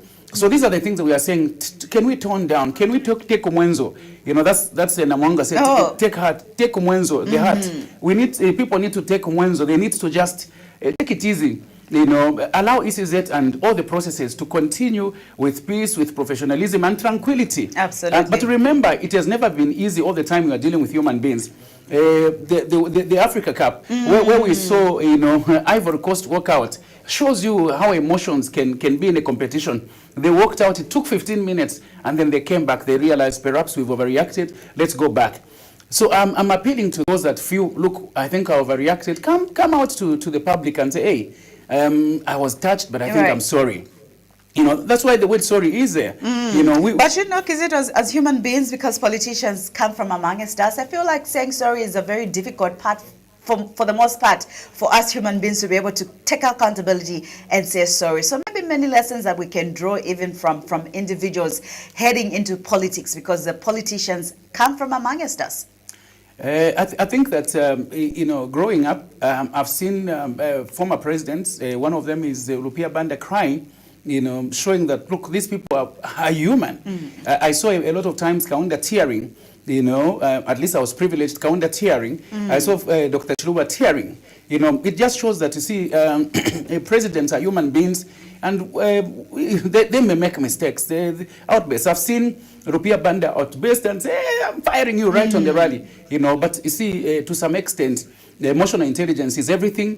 Let's put ourselves in check and remember there's only one country. So we shouldn't love our country so much that you say, unless this country will continue. When you and me, are gone 30 years later, this country will continue, whether you win or you lose, this country will continue. So why not love the country so much that you say, look, even if I have lost, congratulations. I feel like, look, let's work together. Absolutely. I'm looking forward to people saying congratulations and conversations happening in the background between politicians. Mwana, that was a good race. I've learned something from you. Of course, people must not give up. But you see, Naomi, the culture of going to someone, that you worked with and you lose, to just say congratulations. I just tell them, to business. Absolutely. Something that would be good. Pride then would have not taken its place. We need to, accept when we lose, when we win, and think of the bigger picture than any political party, Kizito, really candidate or election can be there. Governments do come, people do come and go, politicians, leaders come and go. You pick new leaders, but the bigger picture remains. We remain one Zambia. And this is the conversation that we actually begin to speak into today, and the many days even past, election times, even when we get to hear the final results, if they will be announced tomorrow, we are one Zambia, one nation, really. And because of that, I think we can actually get to a song even before some clips, a song that speaks into love and unity by this one great man, definitely loved by my mother, Solomon Jerry, and Skefa Chimoto, my father from another nation. Your what? My father from another country. I thought you wanted to quickly say my savior. No, I said my savior. Don't get me in trouble, Kizito. Yes, I don't know, directors, if that is ready, but we'll be getting to that song that speaks into love and unity by Mr. Solomon Jerry. But you can keep the conversations going on a different social platform, the Prime Television Facebook page, Zambia PTV2, and of course, subscribe to your YouTube channel as well. We'll be able to pick up your phone calls a little later later on the show. Do you go to church? Are you watching online? I know it's a Sunday. That's no holiday for us. We have to be here to give you the information that you definitely need. Not just any information, but credible information. So keep it right here. We will be back after this short break.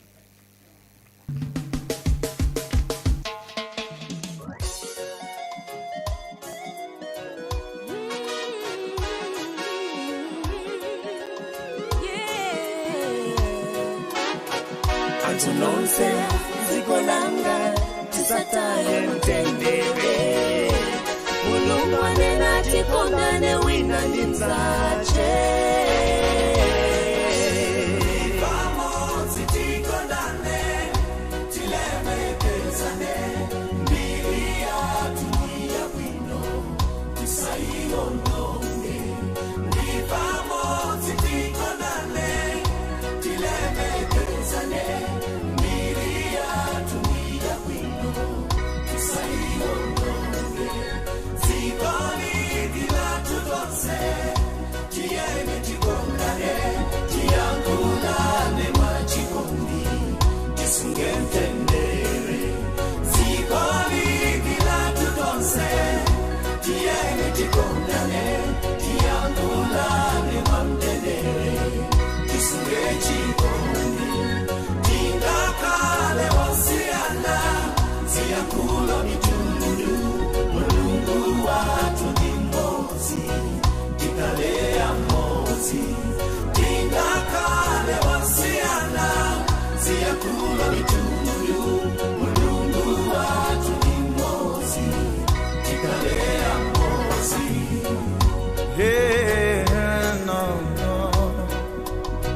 Zigola basile kupita kuchiwonongego mbale wanga jenjala mtunduwanga fugolanga ukale maso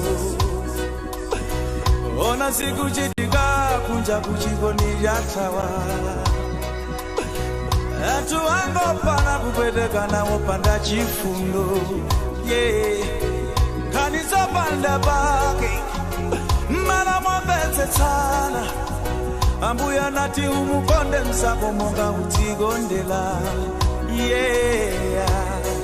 disakulitse mtendele kamba kamsanje ono ngati nzelu yaditela ndimufuse Yesu inkoso yantendela tabwezeretsa chikondi m'malo mwake pamodzi tikondane tilemekezane mbiri yatunia bwino tisayilondonge zikoni dilatutonse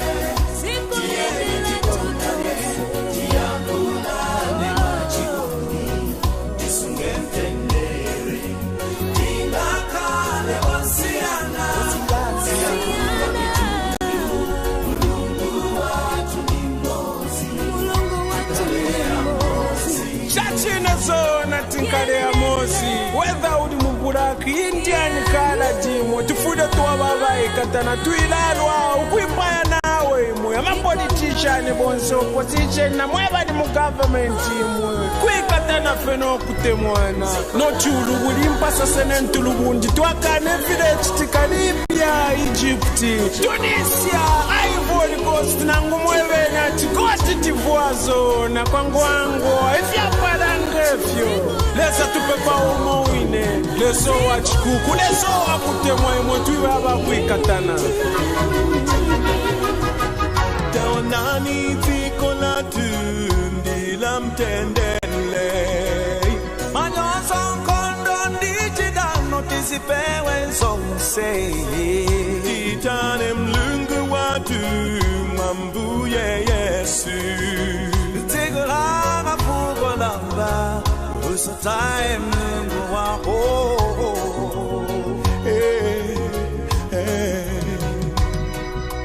Tieni tumwitelesa na mumafya yonse ala twasuka tuipayana tuikatane tusungane ubane ngefe chale mwana muchipingo chatile temwa munobe ngefe waitemwa tutemwa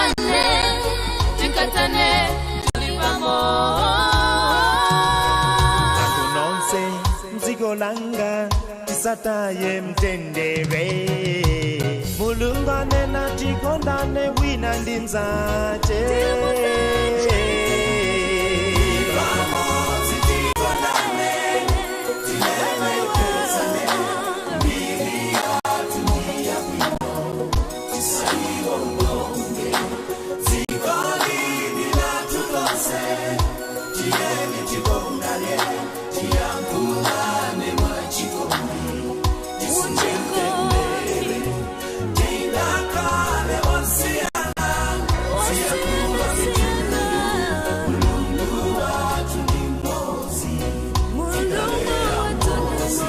Stop the violence, stop the killings.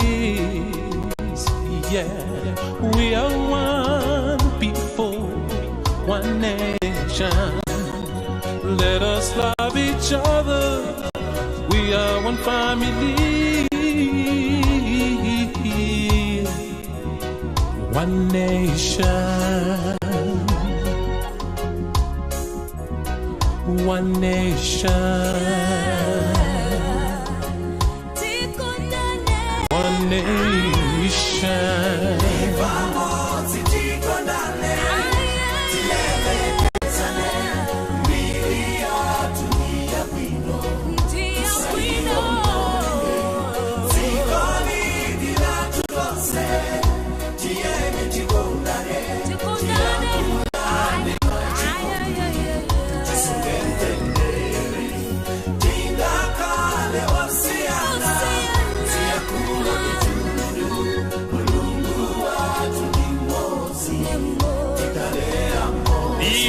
Karamozi mgaza ningasale pankani yogwirizana imwe mandi uyu mtendera omwetisobereza wena bausakiraka wena chitonyamula kunyamula dongi pamutu kutaba naye tizekwanisa kutaba nibwino tentigwirizane ndaba kuti upezeke pena kupere chongo ulibe na chitupa chongera mziko lini uzengene bwanji nipaje ofikira kulefuchiza mkamba uzekwanisa kudya binzi yomo ukalipe kuchaiti nibwino tentigwirizane kamba kamuti siwoneka bwino kupeza kuti pena tenanti watibula landroni peshenti wamenya dokta kondakita amenye pasenja imwe tizakhala bwanji bilizi kamba kamuti oropaiko yesu anechitokamira love your neighbor and love and yourself nibwino tentigwirizane mtendere ndio mwetili nawo bilizi tentigwirizane omwaputikiramo na zimayi ngalamba na bana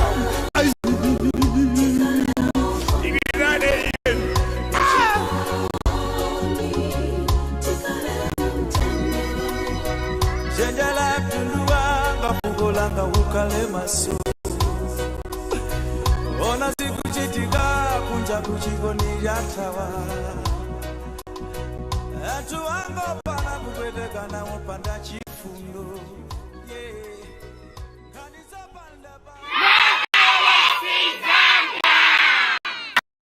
After a long day of spreadsheets, traffic, and people saying circle back, Twambo just wants to stream his favorite show. But of course, his subscription expired. Good thing he's got the Airtel Money Global Pay Card for his global subscriptions. One tap and he's back in business. No panic, no drama. At checkout, just pick MasterCard and enter your global pay card details, CVV, and expiry date. That's it. Show back on. Subscription paid. Couch Life activated. Be like Twambo. Get your global pay card in the Airtel Money section of the My Airtel app and top it up straight from your wallet.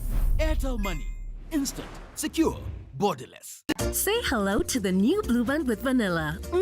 Double the yum with classic Blue Band flavor and rich creamy vanilla taste. New Blue Band with vanilla, the taste you love plus vanilla. Now available in stores countrywide. This is Mwamba, the Deco Queen. She turns spaces from mayo to wow. She could fly to China for new products, but why pick jet lag when you've got the Airtel Money Global Pay Card? No flights, no visas, just browse, pay, done. At checkout, just pick MasterCard and enter your global pay card details, CVV, and expiry date. Simple. Be like Mwamba. Get your global pay card in the Airtel Money section of the My Airtel app and top it up straight from your wallet. Airtel Money. Instant, secure, borderless.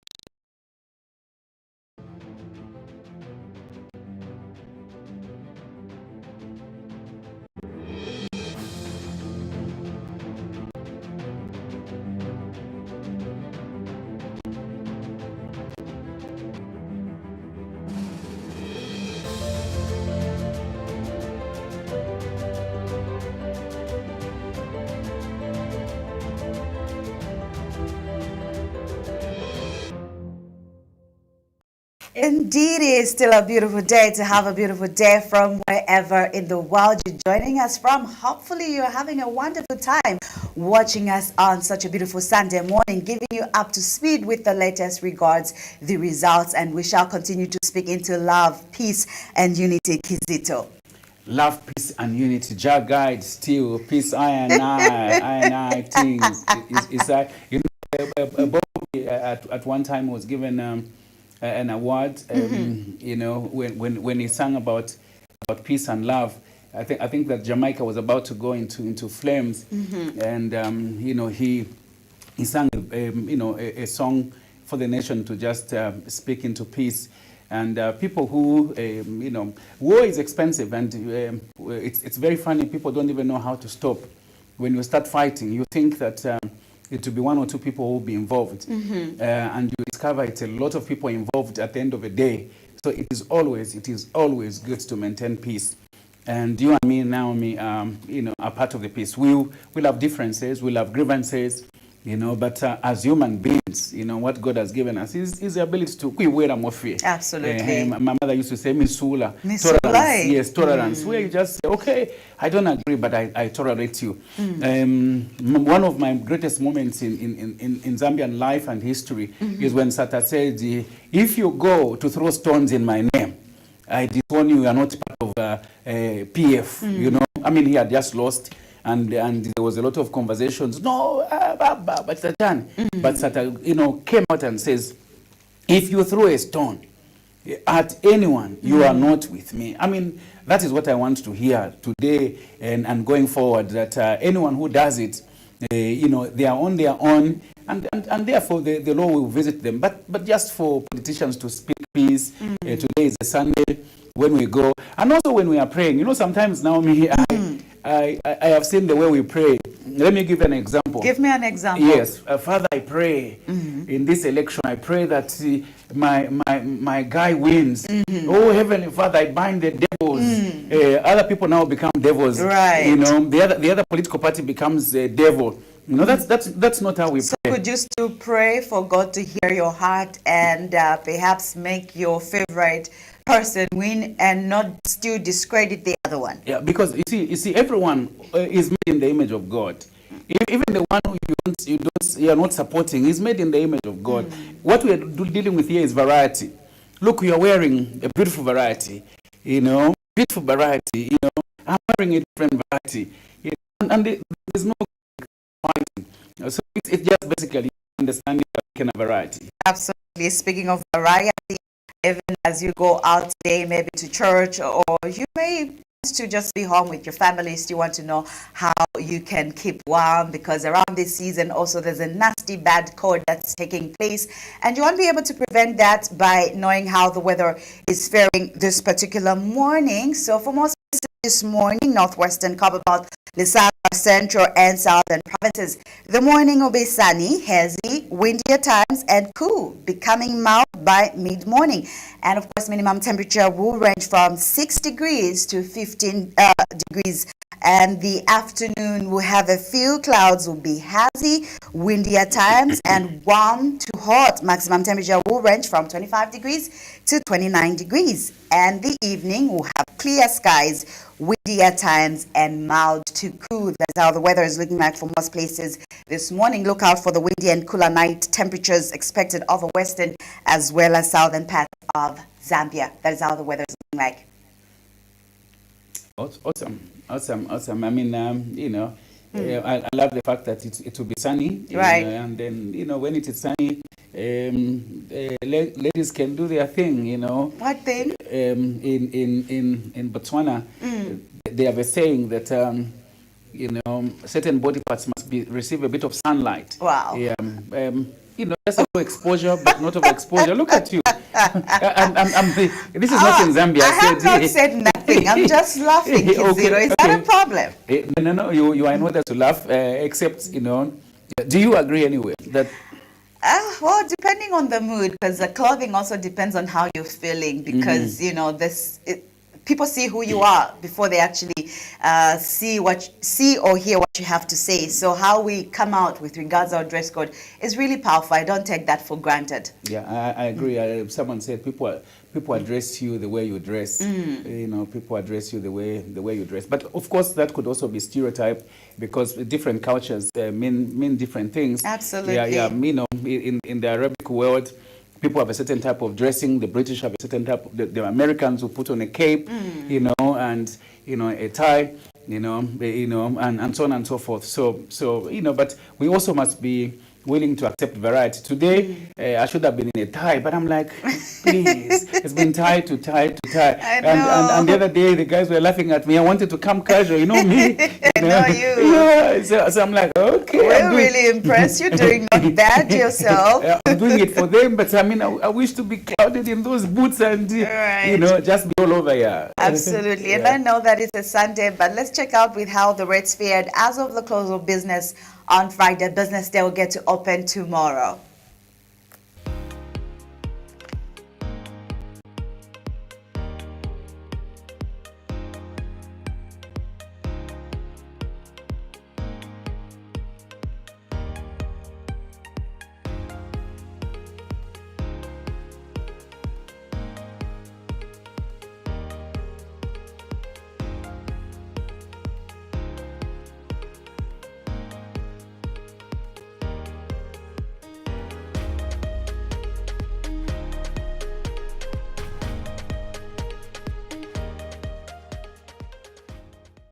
Right, those how the rates are looking like, whether you're in the business world or not. We speak into how you have to know how the rates are faring for you to make better decisions when it comes to your business or how you live your life, really, because Simfunika Konamiwa, it's very important for you to know how that world is also faring, Kizito, right? Yes, indeed. You know, you want to understand the world of money. You know, it's a mountain, and it's important that we understand the money markets. We are part of the global village, and we must know that where we are voting here, people are not. You know, things are happening, and it's important that we maintain our currency stable.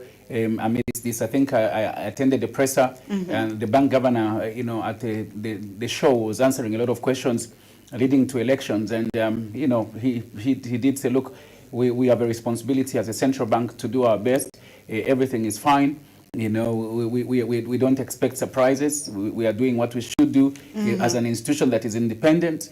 You know. So yeah, those are money markets. Absolutely, and I know that, you know, with regards to inflation and how it dropped, most Zambian households were really thinking into how, yes, if it's dropped, it's reduced, but also is that really translating to how, you know, people are living? Just UTR every month brings out those, you know, basic needs in the basket, and just how we're doing for a family of 5 and how we're living. So really, it's very cardinal that you stay up to date with the latest happenings in those regards. We would be able to read your messages even as the rest of the show unfolds, and pick up your phone calls later on in the show as well. But right now, we will be moving to check out with what's happening from the newspapers. Very, very interesting segment, Kizito, and I totally love it. You also see some of these projected on the screen this morning, even as we take a look at what is coming out from the newspapers this particular morning. So let's get to check out from the Must. What's coming out from the Must today? You see that also projected on the screen.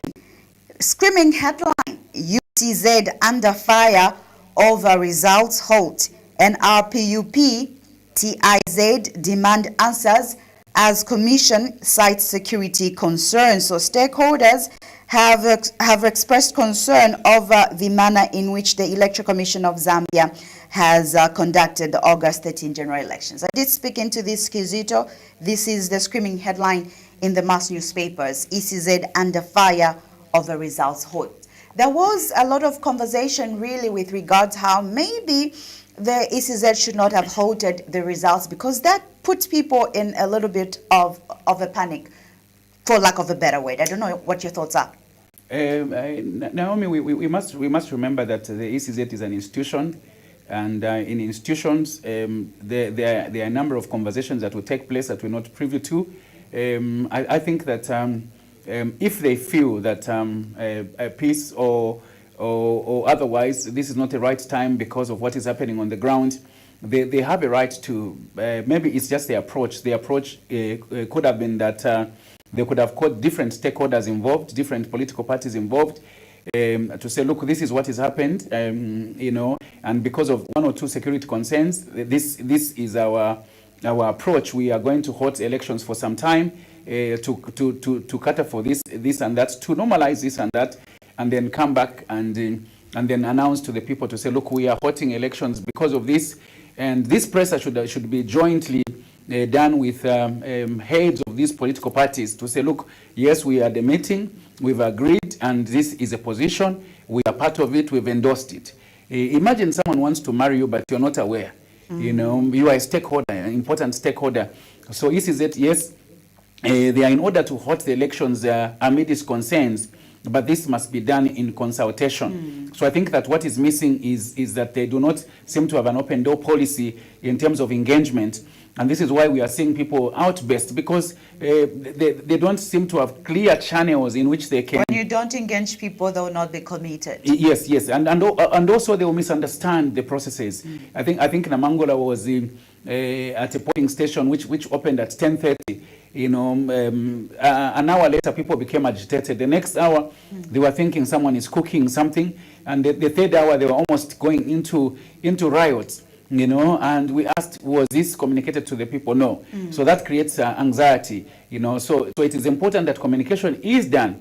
But before you come to the external stakeholders, the internal stakeholders, they must be aware. The same way it was done with ballots.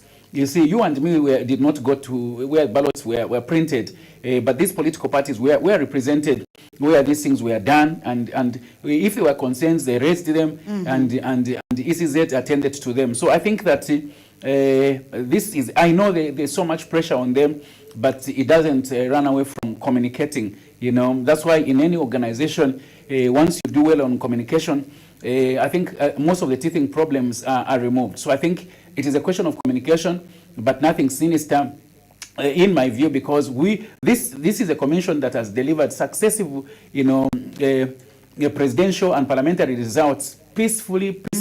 And once again, which I've already said, Naomi, once again, we must commend them. They are working under duress. When you see those people screaming and so on, and the professionalism. Remember, these are people. Right. They've got husbands and wives and where they go. They have children. Exactly, as well. and these are seeing what is happening. You know, hey, don't do this. You know, it can. You go back home, you are drained.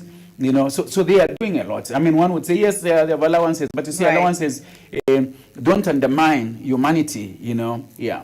Absolutely, Kizito. Some interesting one coming out from the master as well. Landlord bedroom request sparks a fair suspicion. The story continues on page 2 of the Must. I don't know if you want to get into that. Oh yes, oh yes. Landlord bedroom request sparks a fair suspicion. What request could the landlord have given that has sparked some suspicion? I think we are helped by the word bedroom. I think it's pillow talk. You know, I think the landlord was having pillow talk. You know, without going into details, these conversations have happened, you know, in history and moments and time. Especially that if you have no proper channel of engagement between the landlord, you know, and the tenants. If your tenant is a woman and the landlord, you are better off. There's that conversation between, you know, woman to woman, man to woman, or otherwise transactions must be done through accounts. Absolutely. Yeah, so that you remove some of these barriers. Through accounts, and also Kizito, communication should be quite open and not weird hours of communicating. You can't request something in the middle of the night or awkward hours, really. Yes, but if a landlord is single and the tenant is single, why not? Why can't they be landlord tenant, and then we put dash in between landlord stroke tenant, you know, engagement. Right. It's welcome if you know, both are single, but and available, because there's a difference between being single and being available. Some people are not available. What does that mean? You like here you are. I can see you. How can you say you're not available? the fact that Kizito, I'm not going to talk about myself, but I'm not sure if I'm available anyway. I didn't refer to you. That's me just saying, hey, go ahead now. Okay. No. More stories. SADC flags major electoral gaps. Of course, this is from the Southern African Development Community. SADC Electoral Observer Mission has raised serious concerns over gaps in Zambia's electoral frameworks. The Observer Mission has cited the absence of legislation governing political parties, late electoral reforms, political violence, media freedom, and the use of public resource and the secrecy of the ballot. SADC flags major electoral gaps. Remember, I did speak into how this election is for Zambia, but it's not just for Zambia. We do have other people who are definitely looking at Zambia, Kizito, and here forthcoming from SADC, who have spoken into how the flags major electoral gaps. How can we be able to just inculcate these gaps? Naomi, I may wish to differ with the headline. If you just said gaps, I agree also that we've seen teething problems. But when they say major gaps, for me, major is 80 to 20. That is major, isn't it? That's quantum, because the difference is really big. But you see, the voting has been peaceful. From the beginning, ECZ has been, on the ground to sensitize people. Voter registration took place, sensitization. I remember at Nchwala and Komboka ceremonies, which I attended. ECZ was there educating the people. The registration was taking place. There was extension of voters, registration, and subsequent activities that happened. There were teething problems. Yesterday, I looked at a report, a Christian, something, we'll come to it. They cited three problems, and out of the whole country, and out of the population of, how many people voted, this particular said, we are in all the polling stations. We deployed 1,500 people, who helped us to do a PVT. And they cited 3 incidences out of all the polling stations. Now, I went to school and I have a bit of mathematics, plus a bit of additional mathematics that we did. By numbers don't cheat now. Yes, if out of 102, you're going to have 3 incidences, they are negligible. But if you're going to call them gaps, then you have an agenda. Not only gaps, you go ahead and name what these gaps are. Yes, but naming them is better, but to call them major gaps.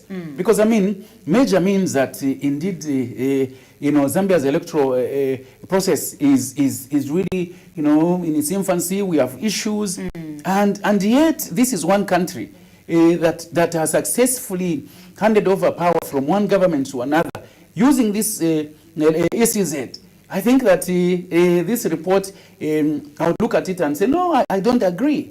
I don't agree. We throw it to SADC. They need to look at it.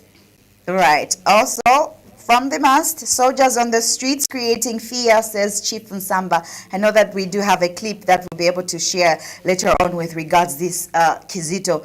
I know the other day I was in town and then I saw people running. And then I asked them, why are you running? And they said, no, Sisi, there's no time for me to respond. You also have to run. And I just also started to run, Kizito. Yes. And where were you running to? I was running to where I was headed to. Because apparently I saw them running and they said, there's no time for answers, Sisi, run. but you see, if you run and you don't know where the enemy is, okay. I think Naomi, let's reference to that clip, so that we can people can know that these things are happening, because here we work with what is verified, what we've seen, what we've received. So we're asking our director to give us the clip of the soldiers maintaining vigil, and then we can speak to it. Absolutely, absolutely. Director's on you.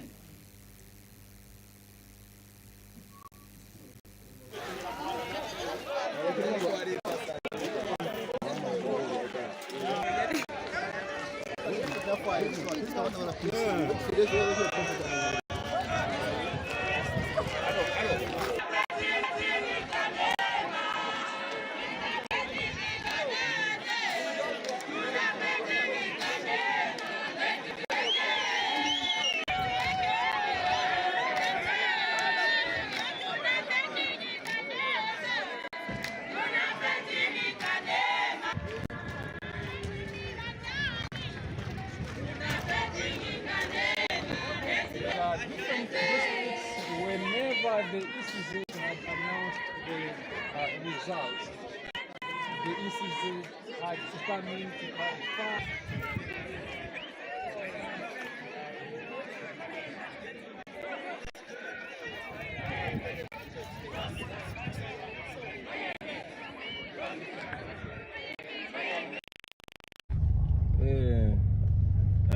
Hapa amasoja mwetinzo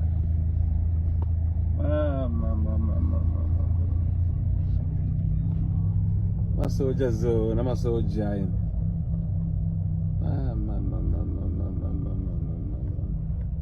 masoja mu buchi naikazo inkondo ndikolabe inkondo katuishi.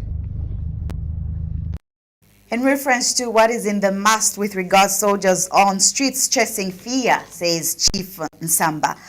What is the first thing that comes to your mind, Kizito, when you see soldiers on the street? Is that really a way of causing fear? Because initially, on a lighter note, I know this is serious, but when I was younger, every time I see an officer, a police officer in a uniform, I will be scared to death. Yes. And I think that hasn't really still changed, even though I'm like an adult. Naomi, I must say that first and foremost, it is always important to understand the purpose or the assignment of soldiers in this regard, so that we don't make sweeping conversations and statements. Zambia Army, Zambia Air Force, ZNS, and all of these, their role is to protect the citizens, against foreign attacks and sometimes internal attacks and so on and so forth. Mm-hmm. So their role, their mandate is to protect you and me.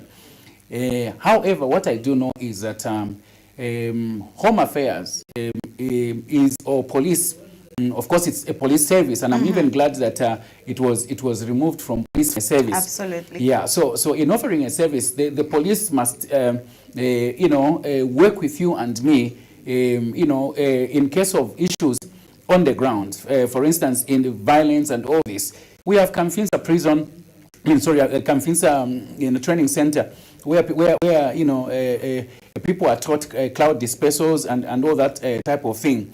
I said Kamfinsa prisons because I used to live in Kamfinsa very young. Okay. Yeah, and there was a prison maybe besides. Yeah, but that is to say that these could move in, and if they feel overwhelmed, and they will report.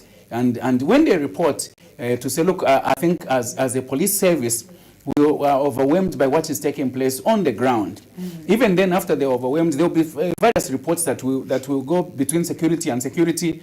And then, there must be a press statement where we see the IG saying, look, we are overwhelmed. There is so much activities on the ground. There is so much violence. That's why I said when we say major gaps, we are having issues because we haven't seen so much. I don't know in your area if you found activities where you say, oh my God, I may not even go for work. Absolutely not. None. Yeah. So if we are not overwhelmed, or rather the service is not overwhelmed, then we don't necessarily need the presence of Zambia Army, Zambia Air Force, and ZNS unless there are concerns, and these concerns must be communicated. I think as a country, we are not doing very well in terms of communication. You see, these are things that we should communicate. And I know PS Kawana has been very proactive in communicating activities. These are some of the things he should communicate to the Zambian people and say, look, we are concerned about ABCD, and what we are doing is just vigil to ensure peace and stability, which is important. But if we just see soldiers passing, then we begin to think, hey, my goodness, what is happening? And we continuously speak into how misinformation is something that will not be tolerated, Kizito, but also in the absence of information, people make assumptions. That's right. That's right. And so maybe a communique should have been raised before we started seeing these soldiers on the streets. That's right. And I think that you've nailed it. A communique helps people to understand what is happening. Again, a PR function. And I think that as a country, we should take this seriously. I notice even in political parties, they are handlers of these institutions. that are experts, and sometimes there's even spinning. You know, it is important that you have people who can spin certain things. Things have gone a bit wrong, but they come back and say, I think we meant this. This is not the case, you know. But when we have people who, there's what we call hard talk, soft talk. You know, so soft talk should always precede hard talk. By the time you come to hard talks, hard conversations, you would have exhausted soft talks, you know. But now what we are seeing is hard talk, hard talk. Even the PS, I think that is our boss, you know. But we expect a lot of soft talk from him rather than hard talks, you know, because we are in a moment where everyone must speak softly, must whisper, brother, sister, you know, we are one Zambia. After all, this is our country, all of us, you know, and communication becomes important in this respect. Absolutely. I hope we can improve with regards communication, which, for lack of a better word, I don't want to miss words, is in ICU. Kizito. ICU department. That is also a sweeping statement. You see, again, Naomi, right. you know, words must be used carefully. And that's where PR function comes in. Absolutely. I remember one time I just joined this organization, and they were involved in advocacy, you know. So we were working with small-scale farmers in 12 countries. And with my journalistic writing, I would write letters, and they would tell me, this is too hard, you know. So I had to learn to tone down, to say, look, we are advocating, we are communicating like this. So they toned me down. If you find writing something, I'm always careful. But even words, you know, some of the headlines we see also are screaming, and that's why you also notice that I was able to notice major gaps. If someone just said, oh, we have gaps, I would understand. If they say major, you know, major problems, you know, so to that respect, I think that, yes, we have teething problems in communications, but it's not major. Absolutely, absolutely. We continue with checking out what's in the papers, and then we'll definitely be able to get to our guest this morning, Mr. Kennedy Limwaya, former Chief Analyst for Press and Public Relations at State House during the Rupiah Banda administration. But keep the conversations going on our different social platform, the Prime Television Facebook page Zambia. We'll definitely be able to read your messages as well as pick up the phone calls even as the rest of the program proceeds. In the News Diggers this morning, Sunday always has very interesting headlines from the News Diggers. The big headline reading, rather screaming, I found a lover because my wife denies me quality time, denies me intimacy. Husband tells court. Kizito. Yeah, and Naomi, those are conversations that are taking place especially in local courts. Have you attended any session in the I really want to go to attend a session in the local court, Kizito. I have never been. Wow. You need to, you come and report better on this particular item. But suffice to say that conjugal is a right. That's why they say conjugal rights. And you know, you're not in incarceration, you know, where some of these rights are removed from you. But to go ahead and find somebody because you're not getting some at home? So what should you do? Is that reason enough? Can't you speak and solve things out? You know, right now they are speaking. The court is an engagement. Remember, we're talking about communication. Right. Yeah, so when you are failed to communicate at your level, because the court will ask you, you see, when you go to court, even at the point of divorce, there are a number of questions they will ask you. Number one, they will ask, is there unreasonable behavior? You will tell them, who have you engaged? So you have to file all these documents, particularly the High Court. Right. All these documents, we will speak to it to say, okay, we tried to see it, we tried to do this. And you have to put specific names of people that you engaged. Did you engage your church? So the court should be the last resort, you know. So by people going to the court, it means this has been a big problem. But perhaps what is wrong with the gentleman is he already committed himself elsewhere before ending this particular relationship. If it's not happening, I mean, you are in order to go to the court and say, or to the family to say, look, I am making this advance because of ABCD, but to have another woman, you keep this other one, then you are a double toiler, and I think you are a problem. Absolutely. HH leads by 87,427 as government rubbishes Munduwile's claim of shooting at his house. Again, this is what I was saying. Naomi. You see, I think not long ago we had a communique from a linguistic gentleman from the University of Zambia, but I wanted to use one particular word and title so that we speak comfortably. Even as journalists, the wording. I know we want numbers to sell the papers, but the headlines, the headlines. Wordings are very critical. Excellent, really. It's important. You are communicating something, but you are not swaying the people. This is professional. You want to communicate in such a way that, yes, the message goes out there, but you're not sensational. This is not sports, Dennis Liwewe. Hey, 100 meters, and you feel like you want to fall off the radio, and you realize, oh, it's over the bar. Right. I think that we need to tone down and speak like professionals. Use words carefully, intelligently, purposefully, but not amplify what is not happening. Right. Quite a good calling out, the journalist Kizito there. Also, we trust the vote counting will be transparent. That is from the News Diggers, and this is coming from the EU, speaking into how they will trust the vote counting to be transparent. This is something that we want to hear, especially now. Yes, indeed. And look at that wording. We trust. We trust. I mean, we're hopeful. Maybe things may not be very fine, but we trust. I mean, sober. And the EU, they have done their due diligence. They have people on the ground.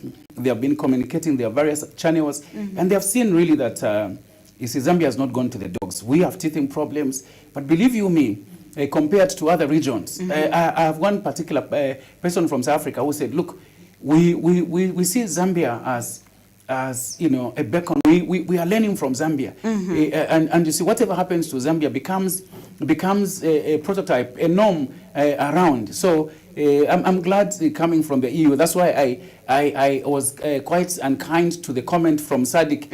I think that major gaps. Zambia has major gaps. I was like, yeah. So look at the two institutions. Which one is more credible, EU or SADC? It's up to you. I actually like to speak into what is trust. Trust is a certainty based on past experiences. How have our past experiences been with regards to the electoral process, Kizito? Look at that. That's intelligence analysis, girl. You are rocking it. You know, because you're reflecting the past, the present. I mean, successively.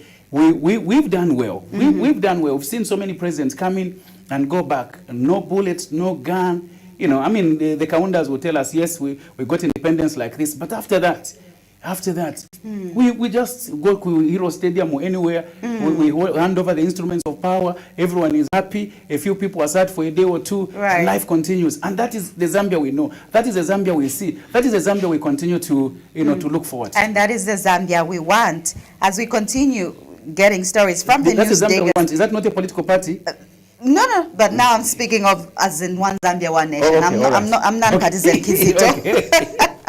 More big wings, trouble as Iris Jeje's sister go to Pale. We did speak into this when we began of how Iris has actually, gone to Pale. And CSOs concerned over missing ballot during suspension of vote count. The story continues on page 5 of the News Diggers. The concerns from the CSOs. That's a huge concern, really, and I wish that one would say, we are concerned. We shouldn't miss ballots, and I think people must account. People who are responsible must account. Naomi, you can't just miss ballot papers. There is so much security detail attached to ballot papers. So instead of looking at ECZ as a whole, we should say, hey, what happened in between? Who received them? Where were they? And let's bring them to book. And when it is done, let's name and shame, because that will deter other people from continuing. But it's a major concern. Absolutely, yes, absolutely, Kizito. We close it off from the News Diggers. Police investigating murder of a 4-year-old girl. Very, very sad. Nobody should ever have to die. Oh, wow. Indeed. Wow. Just hearing a murder and a 4-year-old. What's the motive? You would wonder, eh? I mean, murder, What did you say, murder? Murder, yes. Police investigating murder of a 4-year-old girl. Because in a murder case, the first thing you want to exploit is the motive. Why? What's again? And Foye, is it a ritual killing? Did someone do something to the girl? All those questions are going through our minds right now. Yeah, it's hard. Very We'll sad. get to hear more from police as the investigations continue. International observers urge stakeholders to refrain from fueling tension. That's the conversation that we've been having. Stakeholders. Yes. This is why I was saying that at this point, can we refrain from press statements? In the morning, you have a press briefing at Ishani, press briefing, please, can we wait? Can we just wait? This is it. When they are done, they will tell us. We will all know. It is not going to be a secret. It will not be a secret. Yes, we all know. It's not going to be rapture that some people will remain, others, we all know. No rapture, nobody is remaining behind. And speaking of rapture, you should also have to remain behind, Kizito, as we are, engaging with by the way. I don't guest. believe in rapture, by the way. Oh, you don't? No, I don't. Well, I don't know if you also don't believe in rapture like Kizito, but we'll be speaking to our guest this particular morning, Mr. Kennedy Limwada, former Chief Analyst for Press and Public Relations at State House during the Rupiah Banda administration. Do not go away.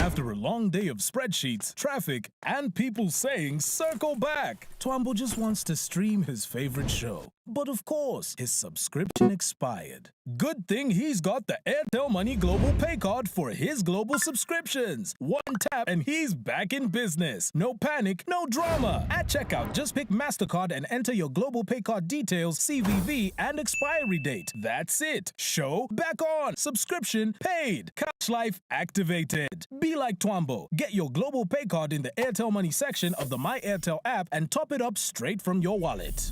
Airtel Money. Instant, secure, borderless. Say hello to the new Blue Band with vanilla. Double the yum with classic Blue Band flavor and rich creamy vanilla taste. New Blue Band with vanilla, the taste you love plus vanilla. Now available in stores countrywide. This is Mwamba, the Deco Queen. She turns spaces from mayo to wow. She could fly to China for new products, but why pick jet lag when you've got the Airtel Money Global Pay Card? No flights, no visas, just browse, pay, done. At checkout, just pick MasterCard and enter your Global Pay Card details, CVV, and expiry date. Simple. Be like Mwamba. Get your Global Pay Card in the Airtel Money section of the My Airtel app and top it up straight from your wallet. Airtel Money. Instant, secure, Meet Suilanji. Curious, creative, always learning. New skills, global trends, she's in on it. Design or tech, she's exploring the best international options. And with the Airtel Money Global Pay Card, paying is the easy part. One quick tap and she's learning from the best. No stress, no visa, no problem. Even her parents are getting in on it. At checkout, just pick MasterCard and enter your Global Pay Card details, CVV, and expiry date, and that's it. Be like Suilanji. Get your Global Pay Card in the Airtel Money section of the My Airtel app and top it up straight from your wallet. Airtel Money. Instant, secure, borderless. Meet Mundia. He ditched the 9-to-5 to build his brand. And yeah, he's crushing it. With the Airtel Money Global Pay Card, he's not just buying ad space, he's building hype. He pays for ads the same way he sells most of his shoes. Online, fast, and always on. At checkout, just pick MasterCard and enter your Global Pay Card details, CVV, and expiry date. That's it. The Airtel Money Global Pay Card, that's what keeps it moving. Be like Mundia. Get your Global Pay Card in the Airtel Money section.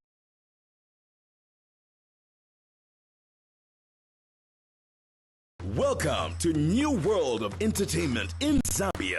Cartoons, music, news, movies, drama, series, documentaries, food, travel, the best from Hollywood and Bollywood. International football, including CAF competitions, La Liga, Serie A, German Bundesliga, Saudi League, Carabao Cup, Asian Championship, Barclays Women's League, local leagues, and much more. Grab your Azam TV decoder at 350 Zambian Kwacha and full kit at 589 Zambian Kwacha. Affordable monthly packages, 100 Zambian Kwacha, 200 Zambian Kwacha, and 300 Zambian Kwacha. For more details, contact us on 971-246-222, 763-664-455.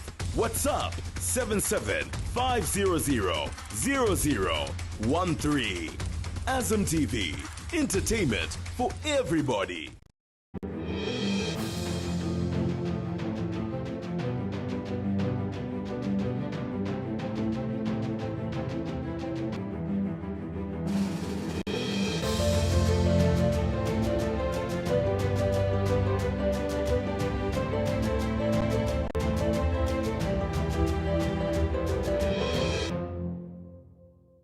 Critical conversations continue on the show. Keep the conversations going on the different social platforms. We'll be able to read your messages as well as pick the phone calls as the rest of the program continues. You're watching us this Sunday on the special Daybreak special on Prime Television Zambia, PTV2 Zambia, the home of breaking news. Zambia has voted. Now the nation watches, awaits and counts.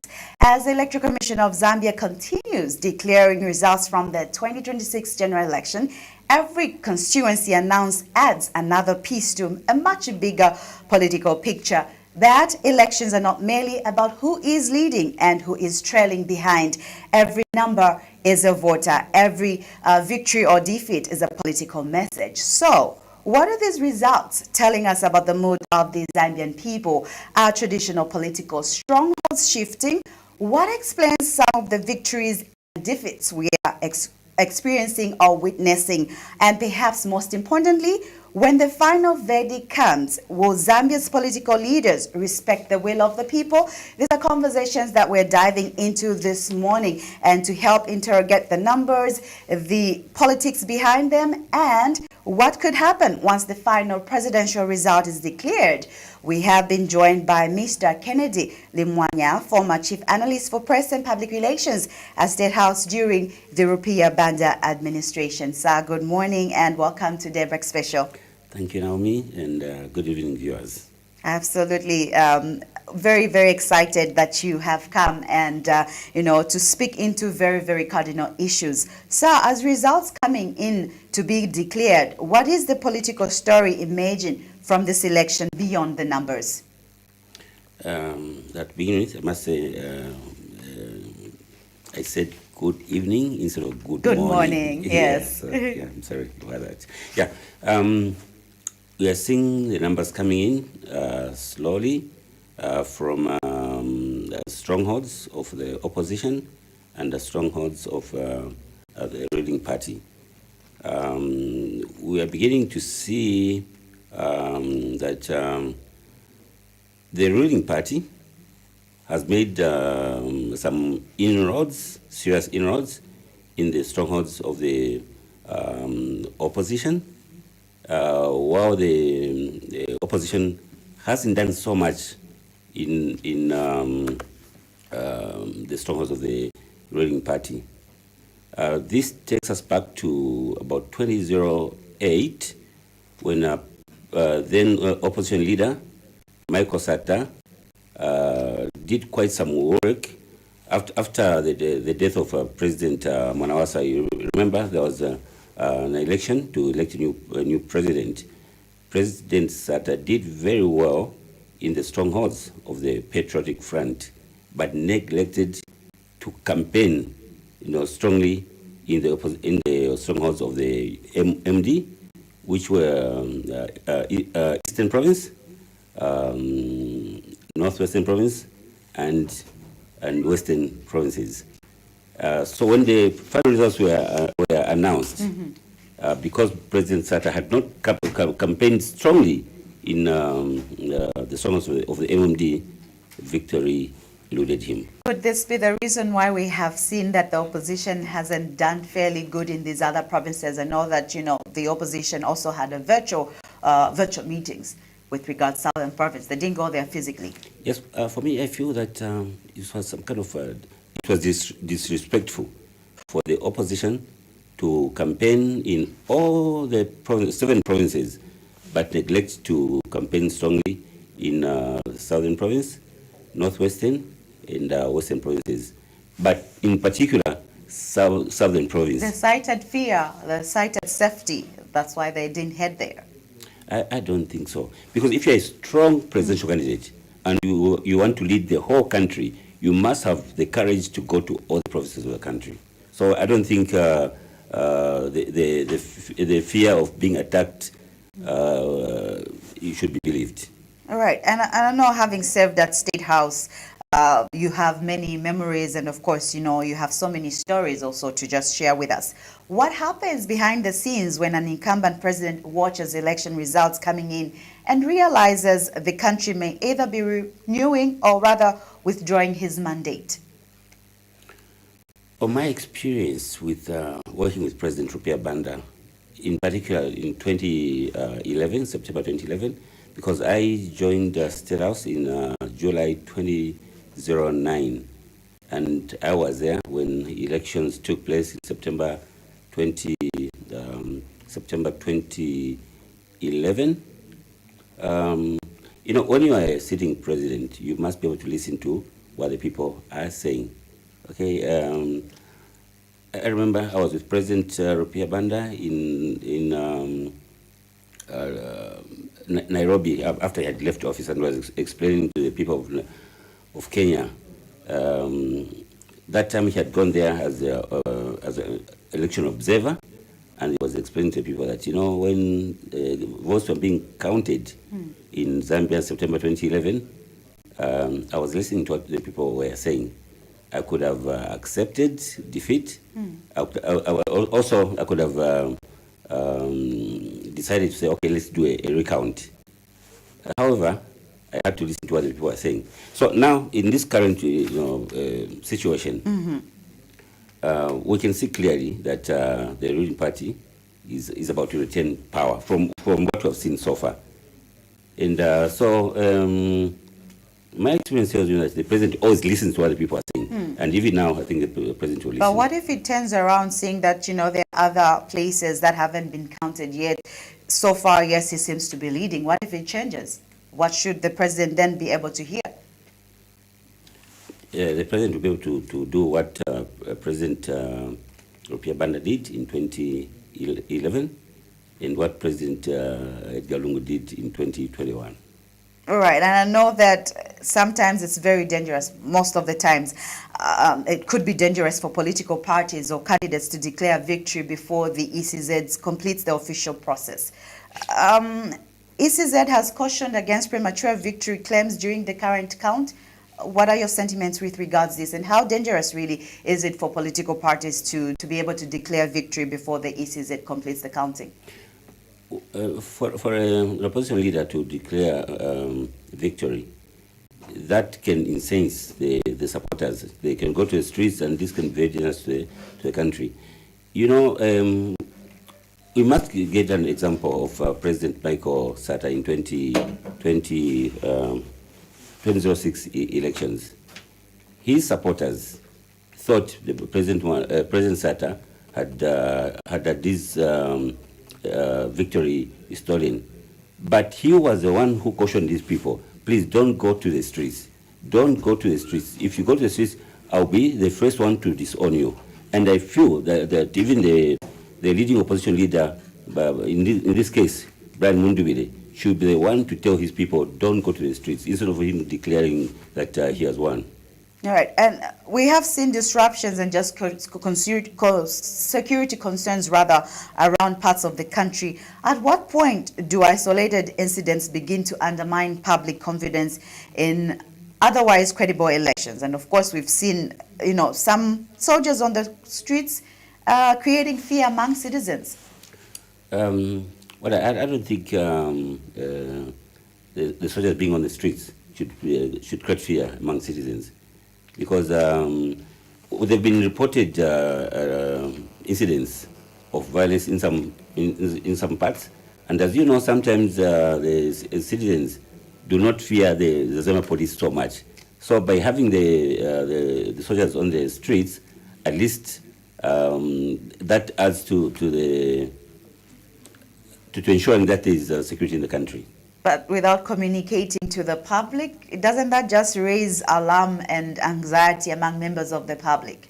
Yeah, to some extent it does. So that is why there has to be a decisive communication. Right. Should ECZ prioritize speed or absolute accuracy when announcing results, particularly when delays themselves can fuel suspicion and, of course, misinformation, even as they did halt the announcement of the election results? So many stakeholders, TIZ particularly, did speak into how they shouldn't have done that.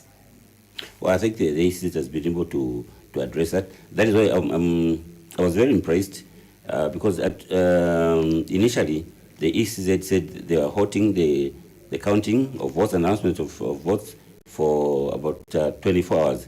But within hours, they had rescinded that and they resumed the counting and the announcement of votes. All right. Now, when results from different regions show dramatic political differences, are we still voting primarily on national issues, or does Zambia remain heavily influenced by regional voting patterns? I know the regional voting has been a very big issue. Are we seeing that happening? Yeah, this is something that needs to be addressed, regional voting.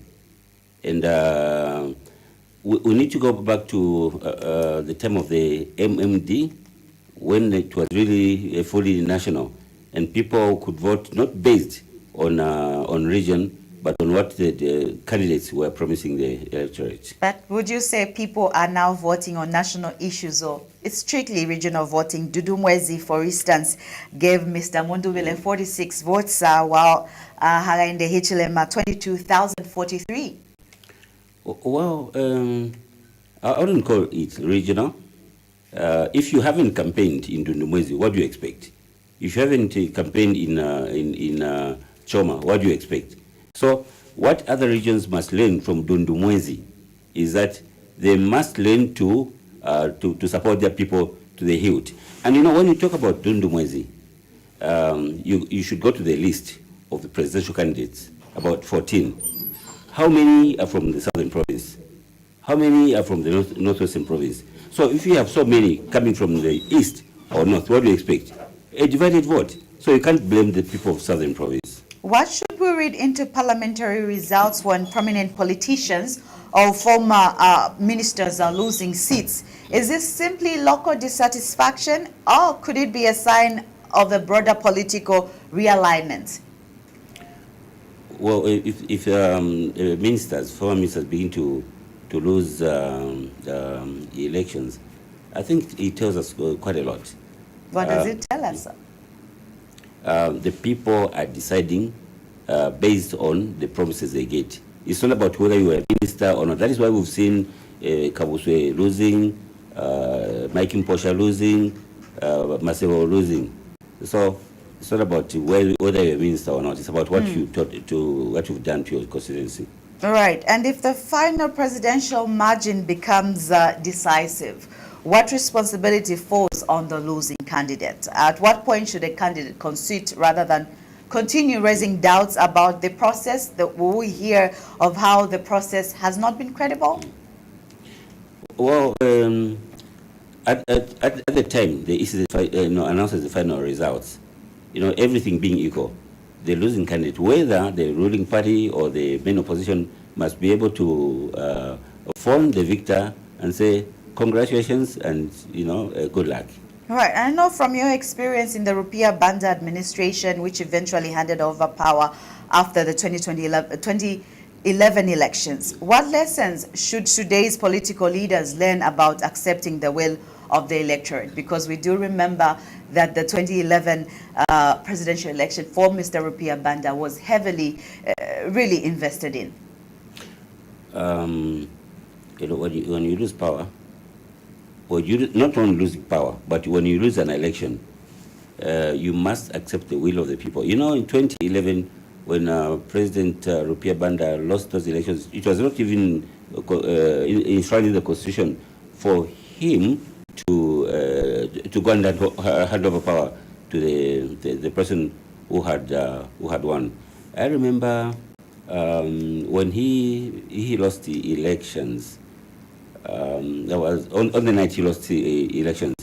I was phoned by my then superior Dixon Jerry, who said in the morning, can you rush to the office and get the speech, printed, because the president is conceding defeat, So it didn't have to take long for him to concede defeat. It wasn't difficult for him to accept.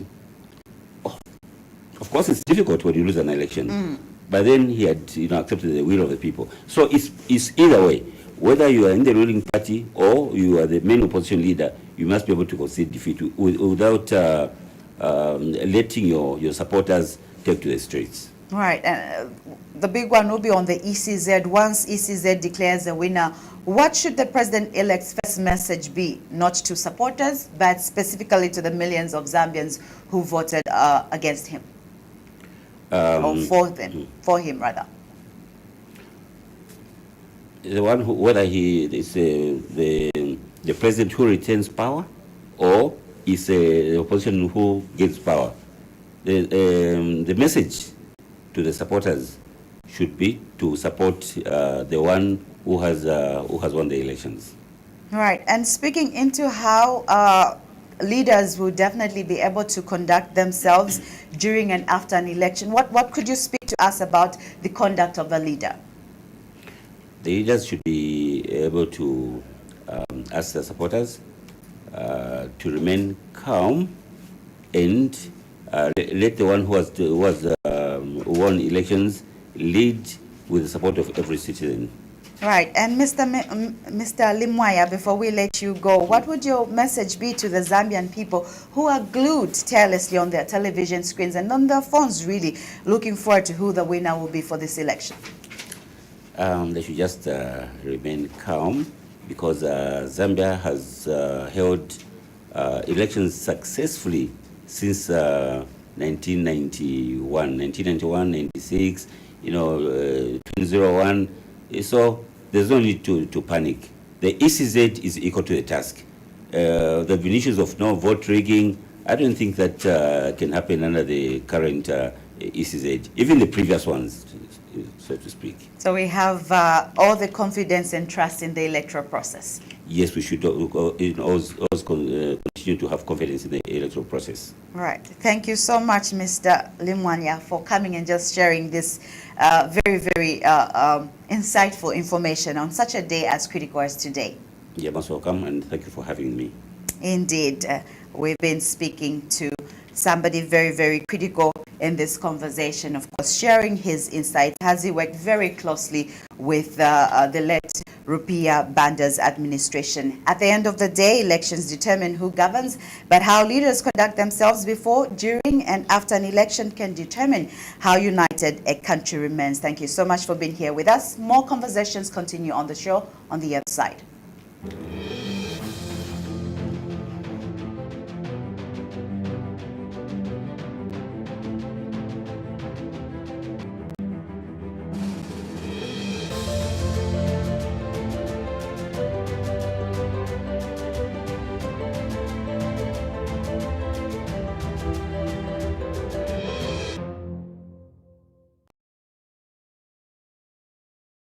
After a long day of spreadsheets, traffic, and people saying circle back, Twambo just wants to stream his favorite show. But of course, his subscription expired. Good thing he's got the Airtel Money Global Pay Card for his global subscriptions. One tap and he's back in business. No panic, no drama. At checkout, just pick MasterCard and enter your Global Pay Card details, CVV, and expiry date. That's it. Show back on. Subscription paid. Couch Life activated. Be like Twambo. Get your Global Pay Card in the Airtel Money section of the My Airtel app and top it up straight from your wallet.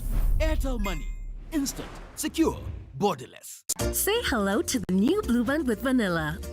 Double the yum with classic Blue Band flavor and rich creamy vanilla taste. New Blue Band with vanilla, the taste you love plus vanilla. Now available in stores countrywide.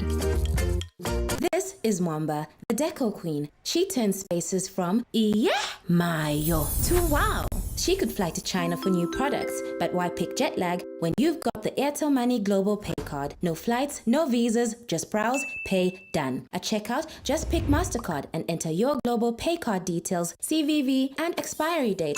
Simple. Be like Mamba. Get your global pay card in the Airtel Money section of the My Airtel app and top it up straight from your wallet. Airtel Money. Instant, secure, Meet Suilanji. Curious, creative, always learning.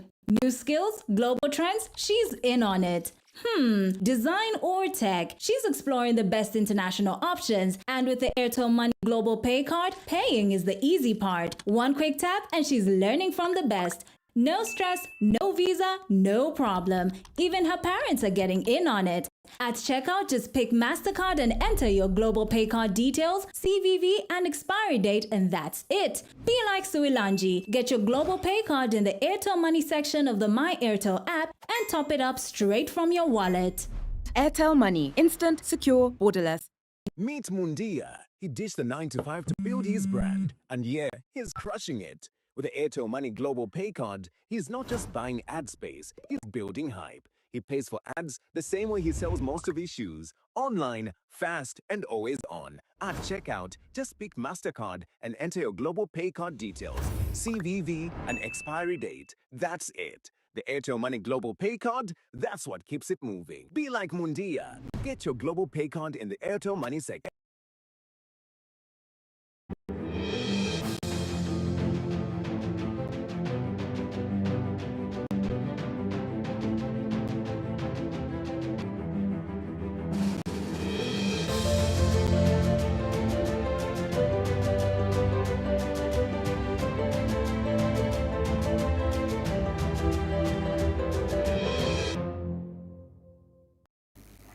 Welcome back, and thank you, Naomi, for that insightful interview with the experts from State House, borrowing and having deep conversations from the past, reflecting on the time President Rupia Banda handed over power democratically, and that remains in the books of history, you know, and Zambia continues to traverse in that respective angle, you know, noting that, you know, as a country, democracy is something we've embraced, and we continue to do that. Now, we want to interrogate our democracy today. Where are we, especially post-elections, as we continue to receive updates, you know, on results that are being poured, you know, countrywide. So we are keen to continue these democratic conversations, and we want to interrogate Zambia's history as regards democracy. As you may wish to know, Zambia started as a multi-party democracy when we started in 1964, and later through the journey somewhere we went to one-party state, and that continued for a very long time until 1991, when President Kaunda said you can form your political parties provided you maintain peace and stability after the referendum, and that is the path Zambia has walked. And today I'm joined by, you know, a man that wears many hats, and I'm at pains to introduce him using one hat, but you know, suffice to say I will introduce him because we want to engage and have deep conversations looking at, you know, democracy in Zambia. Have we done well?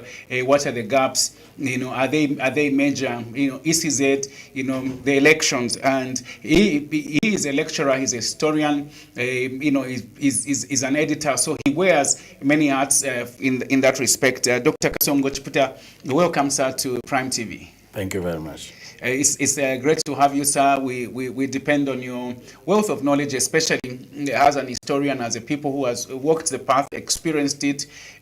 When history is said and done about Zambia's democracy, what would be the significant feature that people can say about Zambia's democracy? I think what would be most significant, what would stand out, is the fact that we have stood tall as a people. We have stood together as a nation, in spite of our differences, in spite of our challenges, the difficulties, the valleys we have been in, the waters we have crossed together, the mountains we have surmounted together. That speaks volumes about who we are as a people. in spite of the challenges economically, socially, politically, we have arisen together and continue to soldier on as one Zambia, one nation. Doc, you make me believe in the national anthem again. It's like you are saying, like a noble eagle in its flights. You know, are you proud to be Zambian? I can never be anything else apart from Zambian. I'm one of the most proud Zambians. Wow, nice to say, Doc. Coming back to democracy, of course, democracy in the African context was quite foreign. Growing up, parents did not give us choices. Even the shoe you wear, you just find the shoe. Sometimes it's big. You have to go that way. You know, what are some of the major gaps as far as our democracy is concerned? Fine, we've stood tall, but we've also had challenges that we should narrow on and say, look, these have been some of our problems: successful generations and governments. Well, yes, indeed. Coming from a past of kingdoms, chiefdoms, perhaps one would want to believe that in some societies, it's not a cross-cutting situation. In some societies, institutions of leadership may still not be as pronounced as in other societies. So in terms of allegiance to authority, in some societies, there are challenges, but in other societies, in terms of tolerance of differences, it is institutionalized because you grow up in a large community. So you grow up arguing, quarreling, and tolerating one another. And so when you graduate into national politics, your tolerance levels are already built up. But there are others who may not have grown up in such societies. And so their tolerance levels of opposing views may not be as highly developed as others. But at the end of the day, when you meet in a mixed grill like a nation called Zambia, each and everyone must then begin to realize that we are not in our local institutions of leadership. We are the dictates of the requirement. This high-level tolerance, because, Doc, indeed, like we said, we've had our challenges, but we've stood tall. We've seen other countries. It's flames. Is it our nature, or is it something historical, or can we draw empirical understanding and say this is responsible for this good behavior? Our freedom fighter men and women took deliberate steps to build a Zambia that would stand the test of time. When they ascribed to one Zambia, one nation, and even before Zambia was born, when they fought, even amongst themselves, but turned around, shook hands, tolerated one another, and decided that Zambia was greater than anything else they could ever think of. And so even at independence, and beyond independence, during the first multi-party democratic system from 1964 to 1973, there were challenges, but there was tolerance. They still fought, they still threw stones at one another, but they came round, shook hands, and moved on as one Zambia, one nation, until they established the one-party state. So the one Zambia, one nation motto is not just on the coat of arms or being flown by the president. It's a symbol of our integrity, our fusion as a people, our unity as a nation is real. And those that came before us from independence took deliberate steps. Dr. Kaunda and his compatriots, even Ari Mwanga Nkumbula, who remained in opposition for quite some time, even after independence, and even after 1973, but still refused to be part of government in spite of being invited. They continued to espouse the One Zambia, One Nation motto, not just by word of mouth, not just by singing the national anthem, but practically so. Even in government administration, when it came to appointments, merit was critical. But also when it came to posting of public service workers And even parastatal, remember Zambia had more than 300 parastatal companies after 1969. Even when it came to posting workers to serve in parastatal companies, in milling companies and various others, what mattered was where your services were required, rather than where you were born, rather than where you were educated, rather than what language you spoke. So today, if you go throughout Zambia, even if people are careful enough to observe the people announcing the results, they have different names, but located in various parts of this country, because that is where they have ended up, working, living, and being born. So there was a deliberate policy to fuse Zambians, not just in terms of One Zambia, One Nation as a slogan, but also in terms beyond even employment into marriage. The intermarriages amongst Zambians are so intertwined, it is difficult to separate Zambians. Thank you, Doc. That's quite insightful. I do remember, if my history serves me right, that right at independence in 1964, UNIP did not have the necessary numbers to form government. We started by Nkumbula and Kaunda working together, putting their votes and their differences, because at some point they went their separate ways. In 1962, elections were held. The three leading political parties were the United Federal Party of Roy Orensky, who were just about to suffer defeat at the hands of the Africans in terms of the end of federation. Then there was the African National Congress, led by Harimanga Nkombola, and there was the United National Independence Party, led by Kenneth Kaunda. So in the elections that were held to begin to prepare for independence in 1964, there was not enough among all the three parties for each one of them to single-handedly begin to prepare transitional governance system towards independence. So when UFP scored 16 seats, UNIP scored 14 seats, and ANC scored 7 seats. None of the three could form government single-handedly. Remember, Mr. Nkumbula had been called names. They called him the old man. There is actually documentary evidence. There is a letter written by UNIP in which Mr. Nkumbula is addressed as dear old man. Wow. Okay? So the UFP went to Mr. Nkumbula to try to negotiate him into agreeing with them so that 7 plus 16, they would form a majority and form government. But Nkumbula believed that blood was thicker than water. And today is vindicated, because in spite of the insults, in spite of whatever was thrown at him, he still decided that he would coalition with Kenneth Kaunda's UNIP. And so 7 plus 14, 21, they defeated the UFP 16, and they began to transition, to form a transition government towards independence in 1964. So when you look at that, it speaks volumes.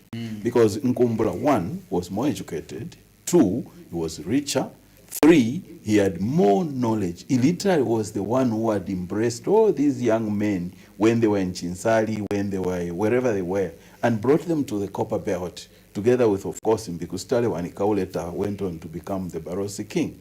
They brought these young men together. Some of them they sent abroad for training. Others, they tutored them, then they scattered them all over the country to begin the fight for independence. That was in the 50s, long before ANC and UNIP split. And so eventually when Nkumbula decided that Zambia was bigger, and so this statement, Zambia is bigger than all of us, goes very, very far back to our heroes and heroines. And so that is how then Nkumbula bent backwards, moved on with UNIP, and a new government was formed.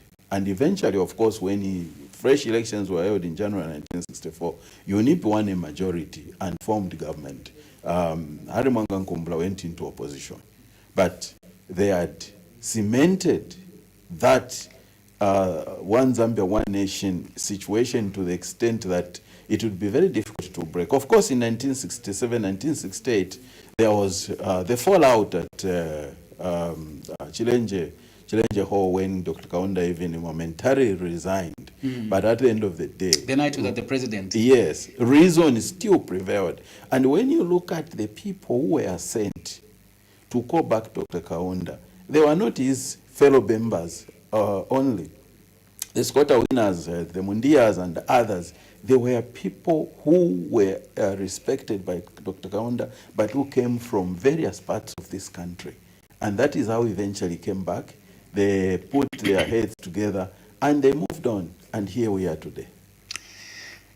Doc, that history is so informative, and I will, endeavor to invite you so we can walk that path, because that information is missing. In short, you are saying Nkombola is a hero of the independence, because without him, UNIP would have not, made government.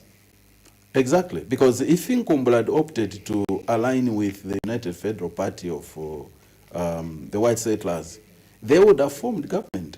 It would have been like Mzolewa in Zimbabwe, where they attempted a white-black government, though it didn't last long. Eventually, the owners of the country took the mantle in 1980. So it would have been a similar situation. But Nkombola did not want to leave a history that would have such a blemish. Wow.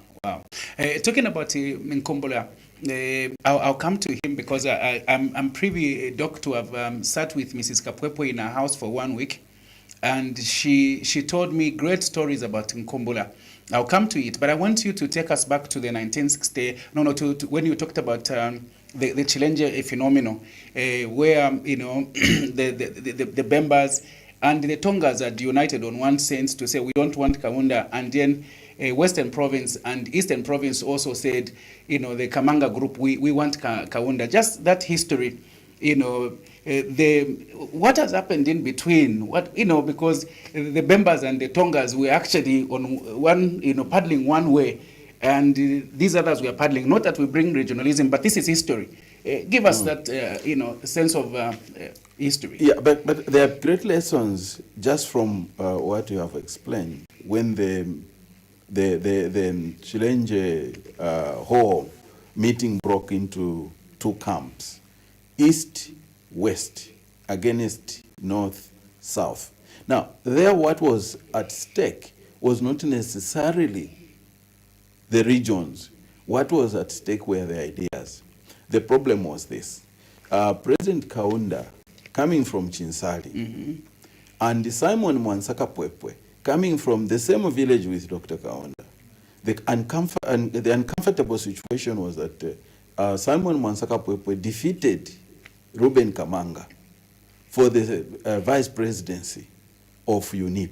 Now, what that meant was that Kapwepwe would therefore become vice president of Zambia. Kaunda would be president. So you have the president and the vice from the same, literally, if you like, from the same house, from the same village. Yes. So that created a problem. Others felt that there was need to have some distance, some gap between Kaunda and his vice. And that is how others supported Chitandika Kamanga as vice president, whom Kaunda wanted, so that it would not look to be a tribal leadership of UNIP that was leading the country from the same town to leaders. And that is what has continued. If you look at the current arrangement, for example, the president from the south, the vice president from the north.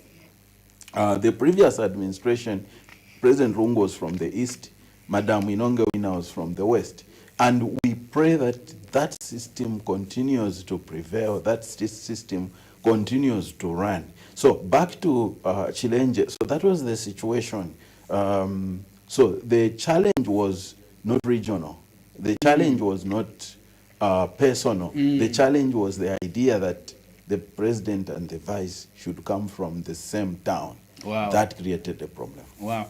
That's quite informative. I'm educated too. So it was a conflict of ideas and wanting to differentiate between number one and number two. Exactly. Okay, we come to the Kapwepwe story. I'll get to demo because all this is democracy. Kapwepwe is kicked out. I'm reliably informed he was one of the key people that went to negotiate with Big Harry.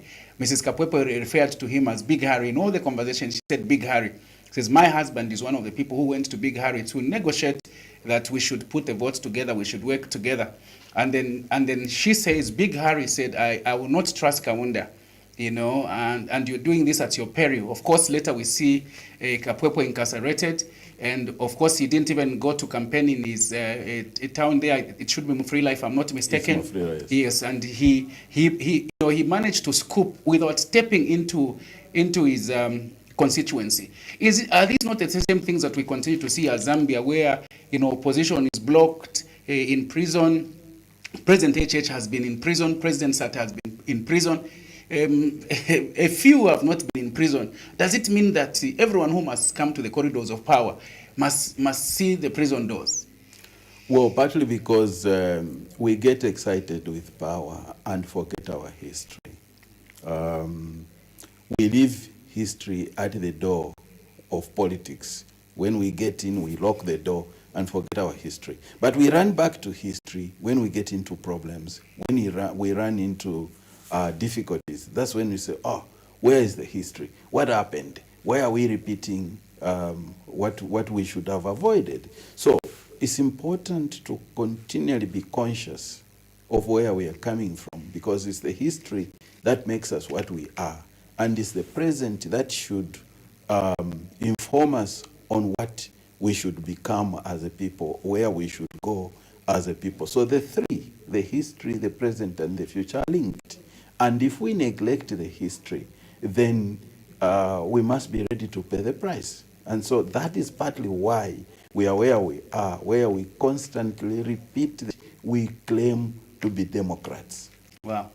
I'll ask a question. I asked Mama Kapwepo, and I would want you to address it in the light of today. She said when they started, when you were a political prisoner, during the time they were fighting for independence, your family was let loose, and there was an allowance that was given to the mothers or otherwise spouses at home just to sustain them. Then she says, but when we got independence, it became worse. She says it was so bad that when Kapwepo was incarcerated for 1 year or so, they had no house to stay. It is actually Big Harry, and she mentions that the house number in Nidivara Kapoli Street, or if I'm not mistaken, where they were housed in the house of Big Harry, who she says, look, without Big Harry, forget about the Kapwepo family. For 1 year, we depended on his house and a few people like Chikwanda Alexander who came to help us. Should this be the Zambia that we aspire for when you are a political rival? Your bank account must be checked, your houses must be ransacked, you must be aghast. How do we reconcile these things? Mwalimu Julius Nyerere, the founding president of Tanzania, once said, we are building democracy without Democrats. I like that. We want to use democracy as a tool, but we don't want to instill democracy in ourselves. We are so fearful of our own shadows. Even when you have all the power, you still are scared that people outside the house may be plotting against you. Even when in fact, they are planning on how best to make you succeed. Wow. So you see your opponents, not as opponents, but as enemies. When in fact, your opponents and the ideas they put across you, particularly opposing ideas, should enrich your governance system. I remember President Mwanawasa saying, I like Michael Sata when he took him quickly to South Africa for medication. I like Michael Sata because his ideas, his criticisms make me sit up and help me to refine my thinking in the governance system of this country. I wish we could take a leaf from Mwanawasa. I wish we could take a leaf from all these other leaders and not be so so emotional when we are criticized. And when you look at our leaders, whether they are in government or they are in opposition, the reaction is the same. today you criticize the opposition leadership, you'll be on your own. You criticize the government, you'll be on your own. We need crossbreeding of ideas. It is not those in government who have all the ideas, but equally it is not those in opposition who have all the ideas and their friends in government are brainless. No, we need a cross-pollination of ideas so that for the best interest of the country, the best governance system is what we propel forward, is what we push ahead, is the agenda we run with as a country. And when our friends are in government, we allow them to run the race, but we must ensure that there are checks and balances. But we must not dig graves for them to fall into so that we succeed. That is not good governance. Doc, we see what we call the opposition today. They oppose everything, progressive ideas. Even what will work, they will say, this is not working. Even CDF that has been increased from 1.6 to 40 million means nothing because you are in opposition. Is this progressive thinking? Well, it is not, but there again, when I watch some of the clips by Brian Mondobile and the live broadcast of the last parliament, I think when CDF was increased, he acknowledged that it was good and that it was working wonders. Yes, sometimes people oppose for the sake of opposing. But you know, in politics, sometimes it's advisable when you don't want to applaud your colleague who has scored, you just keep quiet. Don't oppose what is right. Because in the eyes of the people, that is what they want.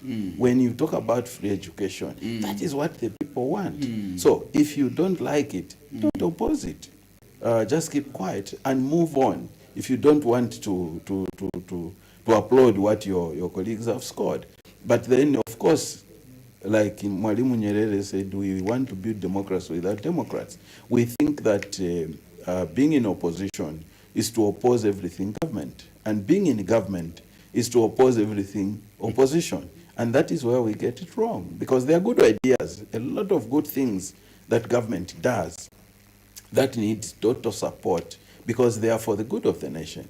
But there are also very brilliant ideas that the opposition sometimes bring, and the private members' motions in Parliament, for example, ideas to do with the NAPSA and the reformation of pension schemes.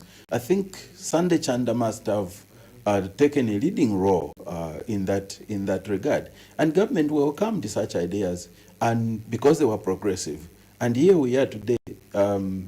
The social security system has been reformed. Of course, we continue to make changes for the betterment of the working people of this country. So at the end of the day, it's important both for government and for the opposition to realize that there's a lot of good in one another. Let them not look more at there's a lot of bad in one another. No, because we serve the same constituency, the Zambian people. And the Zambian people only want nothing but the best for each part of the country.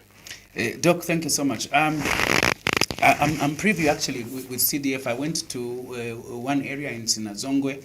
It is called Maswenswe. Since 1964, they haven't had a health post. They had to travel 15 kilometers if someone is sick, carry them on their shoulders, on their back, and so on and so forth. So now they say for us, the CDF, this health post, a worker there, plus water, our animals, and so they said this is a game changer. And I could see on their faces, and I said, look, these are stories we want to get. They are not political stories. These are human stories. And they are being told by people who have had to walk 15 kilometers. Today, even for me to just walk 1 kilometer, I'll be pacing. But coming to democracy and spending, Rupia Banda put in a lot of money, Doc, in his campaign. We saw branding all over. It was one of the campaign that saw materials, cars, what? And the economy was doing well. The price of minimum was good. The money markets, the dollar and the kwacha was fairly very strong. People were bringing cars like clothes. And yet, the man doesn't make it. He cries, he says, what should the person do to win an election?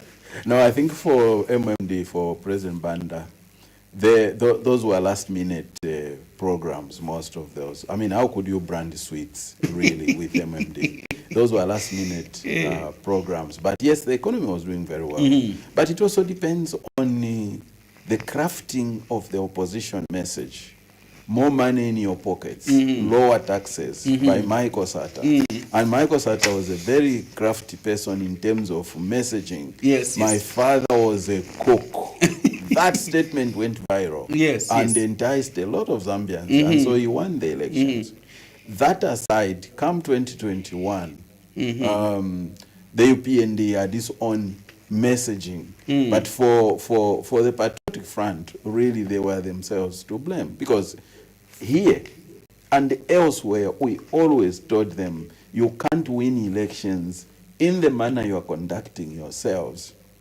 You are too busy with yourselves instead of being busy with the citizens. So 2021 UPND wins and they land running.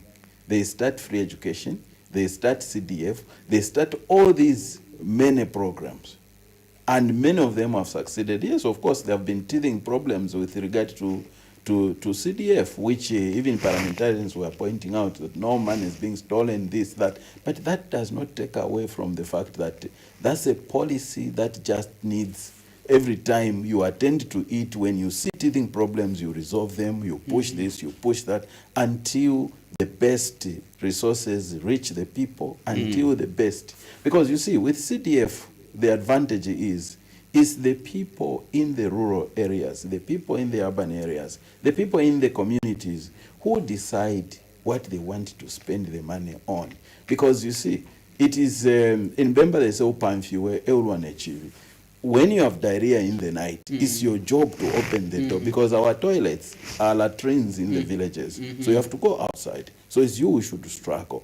So it's the people who feel the pain, who are in the communities, who should be given that leverage to decide, this year we want to grade this road from point A to point B. The other year we are going to work on a clinic. Another year we are going to work on a school. Another year we are going to work on the nutritional value of the food systems that we have in our communities. So we are going to want to improve our agricultural setup. So it is the people who are deciding, and the good things take long to take root. This CDF, give it 10, 15, 20 years, Zambia will be a paradise. Thank you, Doc. We've seen heavyweights crumble and fall, the Masebos of this world, the Garing Combos and others, former Minister Mines. And what is a standing order? Can they be reappointed? Or what does it say about people? Because these are people we thought, oh my God, we are waiting and we know they'll make it. You can only be appointed into the diplomatic service, but you can't go to parliament once you have lost the elections, because the will of the people has made a decision that you can't be in parliament. Even among the nominated, you can't be. But the president, using his or her discretion, can send such into the diplomatic service or use them elsewhere, where they have nothing to do with lawmaking and parliamentary matters. That said, I think the challenge is the same that when you are elected to represent people, don't represent yourself. Remain anchored in the roots of the constituency. Do not anchor yourself more.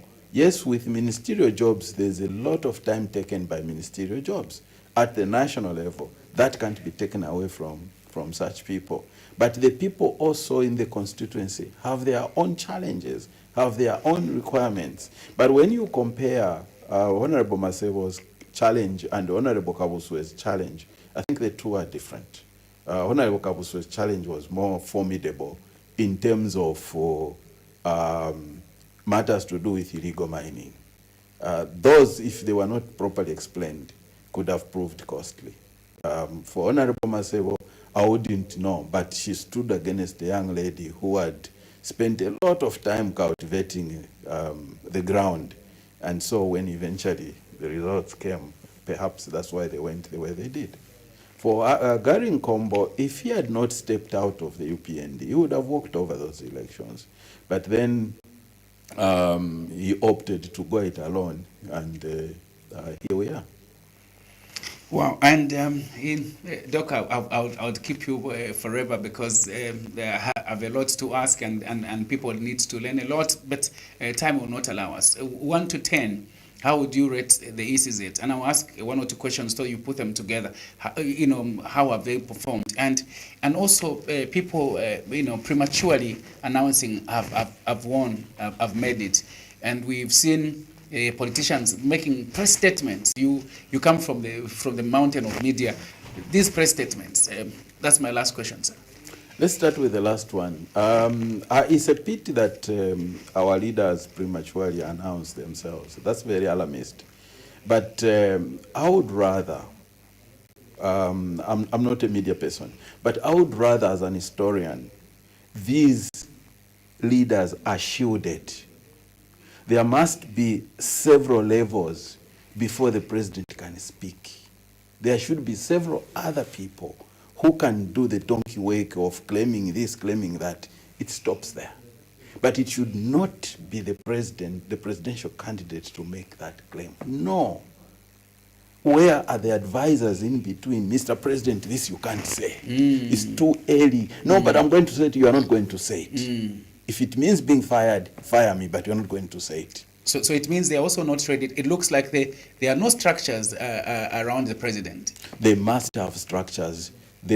Some of the leaders that are challenging HH have had people who were at State House. They are knowledgeable. They should be able to protect this leader and say, this you can't say. It's too early. It will be the system that will judge and declare, not you. Because this is what has happened. Remember, Michael Sata was woken up in the middle of the night at his home in Rhodes Park. Oh, Mr. Sata, you have won. Because he could never say a word. Sometimes you are tempted to think, where is Michael Sata? Why is he so quiet? That is how the leaders must behave. Let the ECZ do what they are best appointed to do, and only them will declare a winner. That's when people should emerge and say, oh yes, I've won.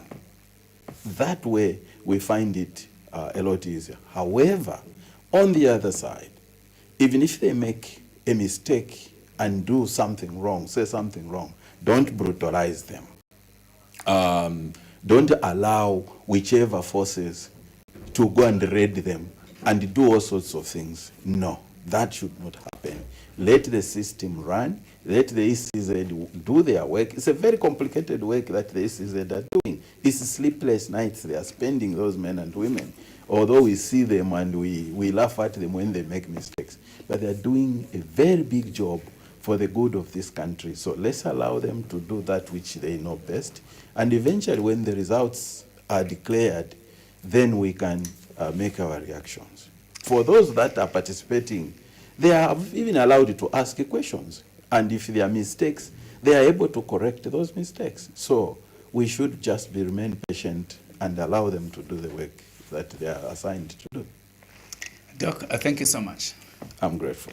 Wow, a mouthful, a lot of insight, I think perspectives that we've learned. One thing that stands for me from what Doc has said is that we stand tall as a country.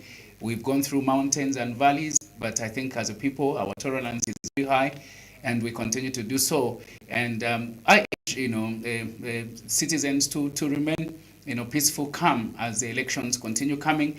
And no winner is a winner until declared a winner, by those in authority. So stay tuned, and when we come back, me and Naomi will be concluding and saying our goodbyes. Of course, programming will continue, and we'll stay glued to Prime TV to continue receiving verified updates. After a long day of spreadsheets, traffic, and people saying, circle back, Twambo just wants to stream his favorite show. But of course, his subscription expired. Good thing he's got the Airtel Money Global Pay Card for his global subscriptions. One tap and he's back in business. No panic, no drama. At checkout, just pick MasterCard and enter your Global Pay Card details, CVV, and expiry date. That's it. Show back on. Subscription paid. Couch Life activated. Be like Twambo. Get your Global Pay Card in the Airtel Money section of the My Airtel app and top it up straight from your wallet. Airtel Money. Instant, secure, borderless. Say hello to the new Blue Band with vanilla. Double the yum with classic Blue Band flavor and rich creamy vanilla taste. New Blue Band with vanilla, the taste you love plus vanilla. Now available in stores countrywide.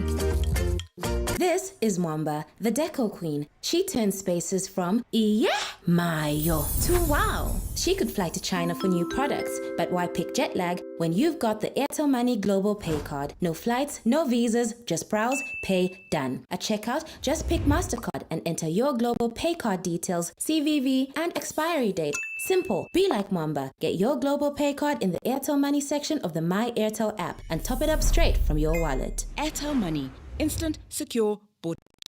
Meet Suilanji, curious, creative, always learning. New skills, global trends, she's in on it. Design or tech, she's exploring the best international options. And with the Airtel Money Global Pay Card, paying is the easy part. One quick tap and she's learning from the best. No stress, no visa, no problem. Even her parents are getting in on it. At checkout, just pick MasterCard and enter your Global Pay Card details, CVV, and expiry date, and that's it. Be like Suilanji. Get your Global Pay Card in the Airtel Money section of the My Airtel app and top it up straight from your wallet. Airtel Money. Instant, secure, borderless.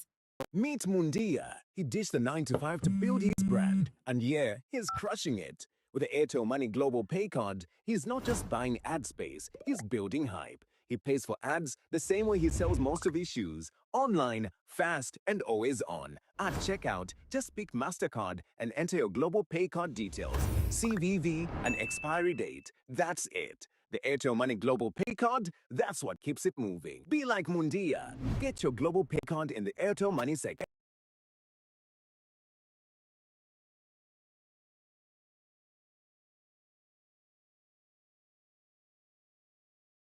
Welcome to New World of Entertainment in Zambia. Cartoons, music, news, movies, drama, series, documentaries, food, travel, the best from Hollywood and Bollywood, international football, including CAF competitions, La Liga, Serie A, German Bundesliga, Saudi League, Carabao Cup, Asian Championship, Barclays Women's League, local leagues, and much more. Grab your Azam TV decoder at 350 Zambian Kwacha and full kit at 589 Zambian Kwacha. Affordable monthly packages, 100 Zambian Kwacha, 200 Zambian Kwacha, and 300 Zambian Kwacha. For more details, contact us on 971-246-222, 763-664-455.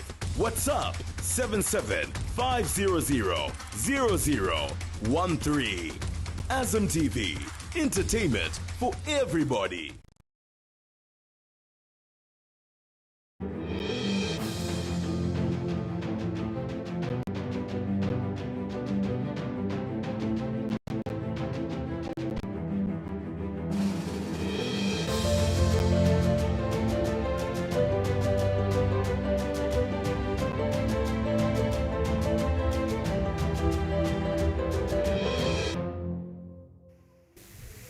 How beautiful can things get than the way they are right here? Many thanks to Mr. or rather Dr. Who is a lecturer as well as researcher, Dr. Kasongo Ichiputa. So much information. We're speaking to Kizito, getting us into the history books, Kizito. We're speaking into how history is everything. We are where we are today because of where we're coming from. Yes, I think that Doc said that we should have taken leave from the past, but he says as a country we stand tall, we've done well. Kudos, he says he can't be anything better than Zambian, but he goes into history to see how that the country is bigger than individuals and aspirations. And my story is a big Harry, who said, look, You called me the odd man. You failed to make it. But now that the country is at stake, my loyalty to country becomes first. And so I'm going to allow my 7 votes together with yours. We put together, we remove, the colonial government. Such is statesmanship. And I look forward to many people in the put our hearts together, our heads together, our resources together for the sake of Mother Zambia. And those are the politicians that I'm looking for, Naomi. Absolutely. These are conversations we'll love to hear on such a day such as today, and of course beyond, even tomorrow, if we'll be able to get the results, because we're one Zambia, one nation, and of course we continue to speak into love and into unity. But conversations also diving into how we don't live in isolation. I mean, we have our staffers designed in different places that will be able to speak to us and just let us know what is happening on the ground. The likes of Derek Chitamba, who is on the Copper Belt, also John Shikaba, who is right in Southern Province, will also be able to do that. We will be able to read your messages as well and pick up your phone calls even in the dying minutes of the show as we are about to say our goodbyes. But right now we speak to our staffer who basically are in different places this particular morning. Derek Chitamba, good morning. Good morning. How are you doing? We're good. We're good. Thank you. How is the Copper Belt? No, the Copper Belt is okay, and still waiting in some other polling stations to actually finalize the totals of. Would you just basically tell us what is on the ground, what is prevailing now? Of course, we did go to the polls, and now results are coming in. They've been counted in. So, what is the situation looking like? Okay, so as it is now, of course, the situation is calm, and I must say there's a peace on the ground. Suffice to mention that a good number of constituencies, or probably should I say those that were actually contesting the member of parliament seats have been declared in some areas, but also to mention that some other places like Chingola West, we are still waiting because they are still verifying the results, as well as that's Chingola Central. They are equally still waiting. But for Nchanga, they have declared this morning. I must make mention that I'm more of Chingola this time around, but I can also confirm that Ndola, Ulfwanyama, and of course some other parts of our Copper Belt province have since declared some of the members of parliament who've been declared winners so far, of which we've got a total of about 13 with me, those that have been declared so far, but we're still waiting for others where they're still verifying the results to equally do so. Absolutely. With us the 13, share with us the names of the candidates that have been declared so far. Okay, so we have Chifu constituency, where we've got the independent candidate carrying the day by the name of Kondwan John Winga. And then we've got Kabushi constituency, that's under constituency. RP has taken the day with Emmanuel Mlenga. We've got Dag Hammarskjöld constituency, which is the newly created constituency. It has also gone to the NRPUP by the name of Ezra Tembo. We've got Nchanga constituency, that is in Chingola, where I've seen Madam Rosemary Chipoya from NRPUP carrying the day. We've got Konkola constituency. This is under Chirabombwe. We have seen Lucky Chone. This happens to be the former immediate past mayor for Chirabombwe, who has scooped the seat there under the UPND. And then we've got Chirabombwe constituency, where we had our immediate past former mines minister and also member of parliament for Chirabombwe, Poka, was losing the seat to Resolute Party by the name of Kabwe Sofwa. And then we've got Lufwanyama constituency carrying the day, the UPND through Chisumo Kenny. This is the person that has scooped Lufwanyama. And then we've got George Wuye under Ron constituency. This is in Wansha under the UPND ticket. And then we've got Emmanuel Kasambo, that's Mpongwe West constituency, being taken by the UPND. And then we've got Bishop Edward Chonga from Kampoyo constituency, that's in Mufira under the independent. He's actually an independent candidate. And then we've got Chanda Kabwe from scooping the Kantanshi constituency under RP party. So these are some of the declared members of parliament here of the Kogi province that have been declared so far. As I mentioned earlier on, that in other areas they are still verifying the results and are yet to actually declare the winners in these respective constituencies. But to speak into how some of these candidates have shared the vote, or rather the winning candidates, Derek. But let me speak to Christopher now. Christopher, good morning. Christopher Banda, how are you today? Good morning. I'm fine. How are you today? Good, good. Thank you. I also see Chikawe. John, how are you doing? I'm fine. How are you? We are very well, thank you. Let me start off. How's the situation looking like on the ground in Eastern Province? Thank you so much. I think for Eastern Province, the situation is, calm. Just the anxiety of, people knowing the presidential results, because most of, the results for parliamentary candidates have been announced, and we are about to verify just about maybe 5 constituencies that are remaining to be, declared. But most of them have been declared, and members of parliament have been known. Councillors, mayors, council chairpersons have been known, and the anxiety is just to, to hear the presidential results. Absolutely. I will not be able to touch the presidential results. Our staff are located at Mulungushi right now. But Christopher, I know that George was in a very tight, he was in a tight fix with Ruth in Eastern Province. Has he been declared winner?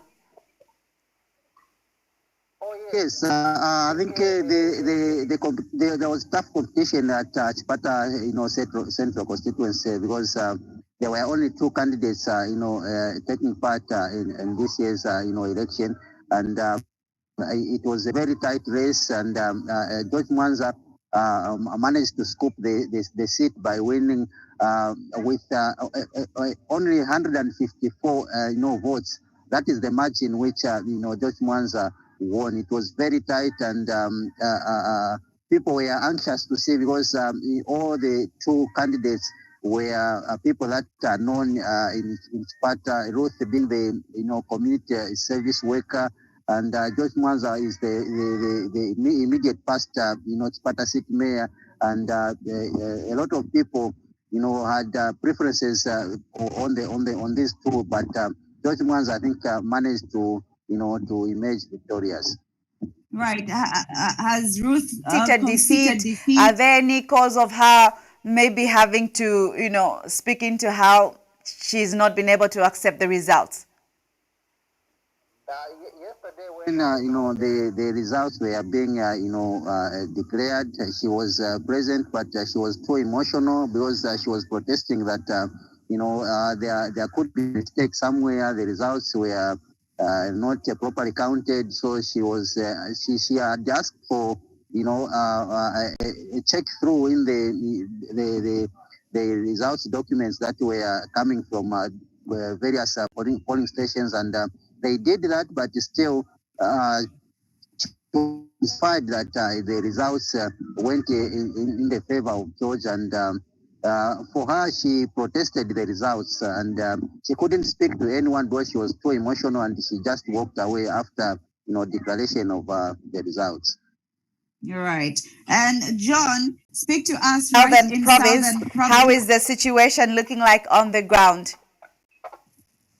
Like in Southern Province, the situation is just okay, despite some allegations that have just risen this morning, where the UPND are accusing the NRPU candidate, especially in Monze, that he was paying some 200 kwachas to mobile money booth operators so that they don't go and vote, because there were a bit of some voter apathy being experienced in some polling stations, especially in Monze. Right. And would you share the some of candidates the that have candidates won that so have far won in, so far in Southern Province? Yes, I think I'll share for Mazabuka district and Monze district, also in Pemba. Like from Mazabuka district, we saw Vincent Lilanda from the UPND declared a winner in Mazabuka district with a landslide victory. And also go to Magoe East, where we saw a UPND candidate, Kabunda Najombe, also getting the day there, and she was declared as a winner. Then for Magoe East, also the UPND got the seat, Mwemba Malambo, so was declared the winner in Magoe East constituents. And then we go to Wengwa constituents, also UPND scooped the seat that side. Mijelo Kasauta was declared as a winner in Wengwa constituents. Then we come to Monze East constituents, where Honorable Jackie Mwimbu also was declared the winner for Monze East constituents. Then Monze Central constituents, Yvonne Shagantu from the UPND also got the seat there, was declared the winner. Then for Pemba constituents, UPND candidate Obey Habenzu also won the seat that side in Pemba. So right. And with regard the allegations that gone forth, are there any truth to those allegations? I'm still doing some underground investigation to get facts on whether that thing truly happened, because it's not just in Monze, also in Choma. There's that allegation that some mobile money booth operators were getting money from NRPUP so that they don't turn out to go and cast their votes. Because if you check at in certain polling stations like from Tagore, where you find that maybe registered voters were 800 plus and only 300, somewhere 300 people voted. So in Monze and Choma recorded poorly turnout. All right. Kizito? Thank you so much. It will be important for us to just know what you're going to discover about those mobile transactions, because mobile can be traced from one person to another. So we ask your due diligence so that we can speak to those. Have these matters been reported to police, or anyone? Has anyone been apprehended to help with the investigations in that respect? Do that. So I'm also on the ground trying to do some investigations, trying to get facts on the ground to check whether those guys received the money or they didn't receive money from NRPUP. So I also talked to the candidate from the same NRPUP so that I get some facts from him regarding the allegations. You started with telling us about Darren Combo. What has been on the ground? Has he accepted? What are people saying? He's a heavyweight. What are people saying? And what has himself said? Have you managed to have any feedback from him or his team? When results were released, I think you saw what happened in the media where Darren Combo didn't 100% accepted the defeat. He's also saying that some figures were manipulated. So he's accusing the UPND of manipulating the results, especially from Mazabuka Central. Okay, all right. Yeah, looking at the support he had on the ground, and also the UPND candidate, the support he had on the ground. So when he did that comparison, he's not 100% accepting the defeat. That's what happens. That's what happens in an election, right? Yes. People will lose, others will win, and defeat sometimes is very difficult to accept. Indeed. So Christopher Banda, Derek, as well as John Shikawe, any last words from you guys before we let you go? I know that we'll definitely be able to speak even as the rest of the day progresses. more especially from Angola West, where we are still awaiting to hear the outcome for Honorable Spoka Mlenga as well as Boris, as to who actually remains victorious at the end of the day. I'd also like to mention that results for Meru are yet to be confirmed because they are also under investigation, and some of the councillors in some selected wards and areas. So once that is done, definitely we'll be able to come back and give you all those results. And John? I think we'll give the feedback to our viewers that especially on the issues to do with the irrigation that is currently there in Monze and Choma. Then we'll also give an update of the Mapatizia one, because we are still waiting for the final result from Mapatizia. Because there is currently we are getting that the independent candidate is still reading in Mapatizia, so we'll be able to give you actual results once they are brought to us. Absolutely. So much Thank for you so speaking much. to us, Christopher, Post, Derek, and John Shikabe. These are people located in different localities, Southern Province, Copperbelt, Eastern, but also be able to speak to, Joseph Siambi later on, even as the rest of the day progresses. Is in Central Province as soon as the results start coming in for the MPs, and we'll be able to definitely speak. For now, we'll take a short break, and when we do come back, we take one or two calls, and then we call it a wrap. After a long day of spreadsheets, traffic, and people saying circle back, Twambo just wants to stream his favorite show. But of course, his subscription expired. Good thing he's got the Airtel Money Global Pay Card for his global subscriptions. One tap and he's back in business. No panic, no drama. At checkout, just pick MasterCard and enter your global pay card details, CVV, and expiry date. That's it. Show back on. Subscription paid. Couch Life activated. Be like Twambo. Get your global pay card in the Airtel Money section of the My Airtel app and top it up straight from your wallet. Airtel Money. Instant, secure, borderless. Say hello to the new Blue Band with vanilla. Double the yum with classic Blue Band flavor and rich creamy vanilla taste. New Blue Band with vanilla, the taste you love plus vanilla. Now available in stores countrywide.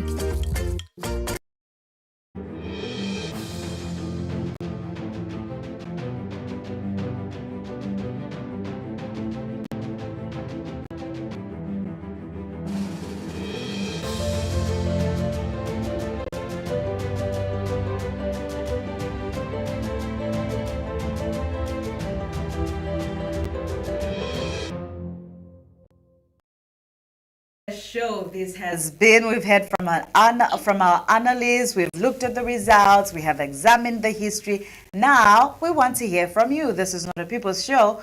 If you're not part of it, so do give us a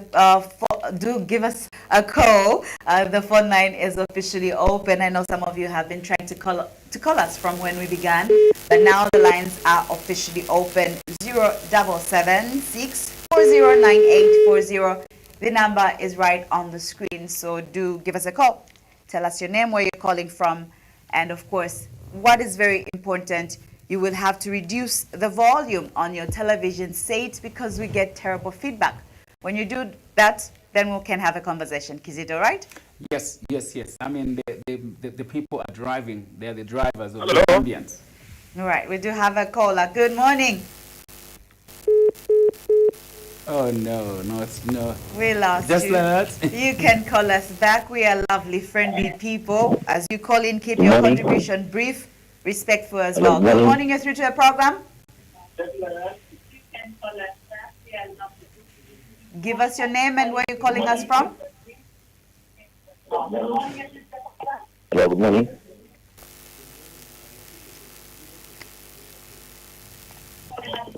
I'm calling you from Osaka. My name is Thomas Fury. Morning.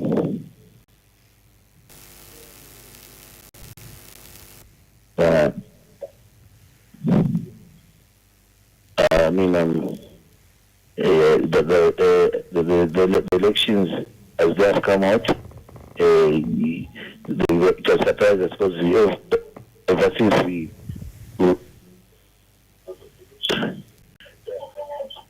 ever since we started voting, we have never had a stopover of elections and the soldiers coming into the election, meaning that they are threatening the people, depriving the people's rights.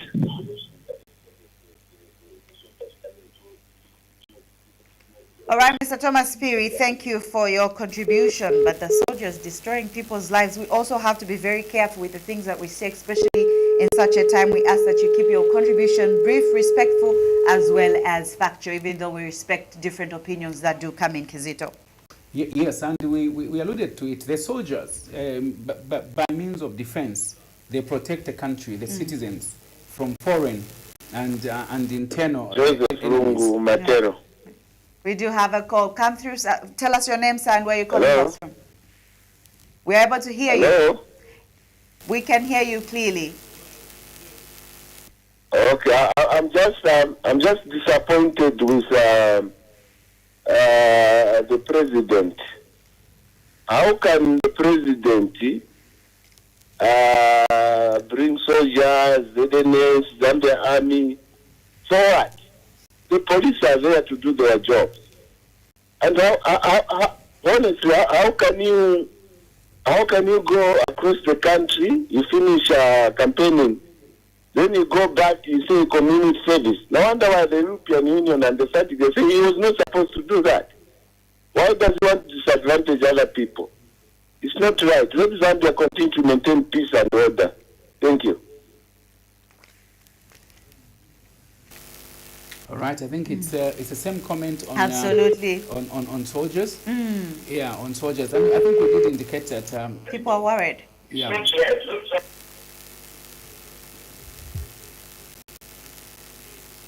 All right. Hello. Yes, we can get you. Hello. Hello, sir. We can hear you clearly. Give us your name.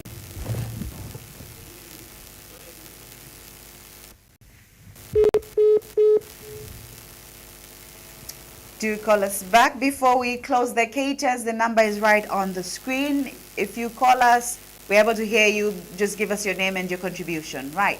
Yeah, I think it will be important, Naomi, for the spokespersons on the part of, yeah, we have a call again. Hello? Go ahead, we can hear you, sir.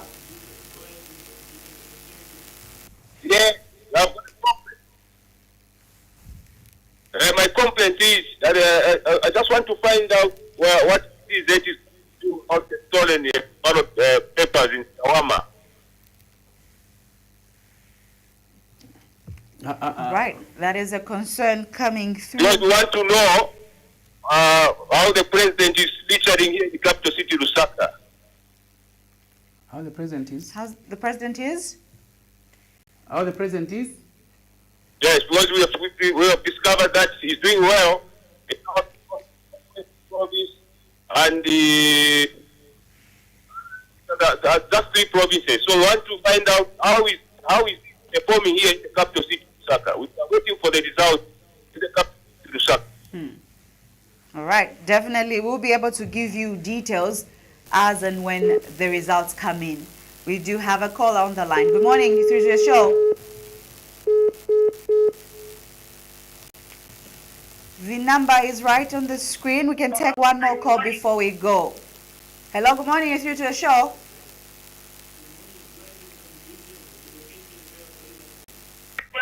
Okay, hello? Yes, we can hear you.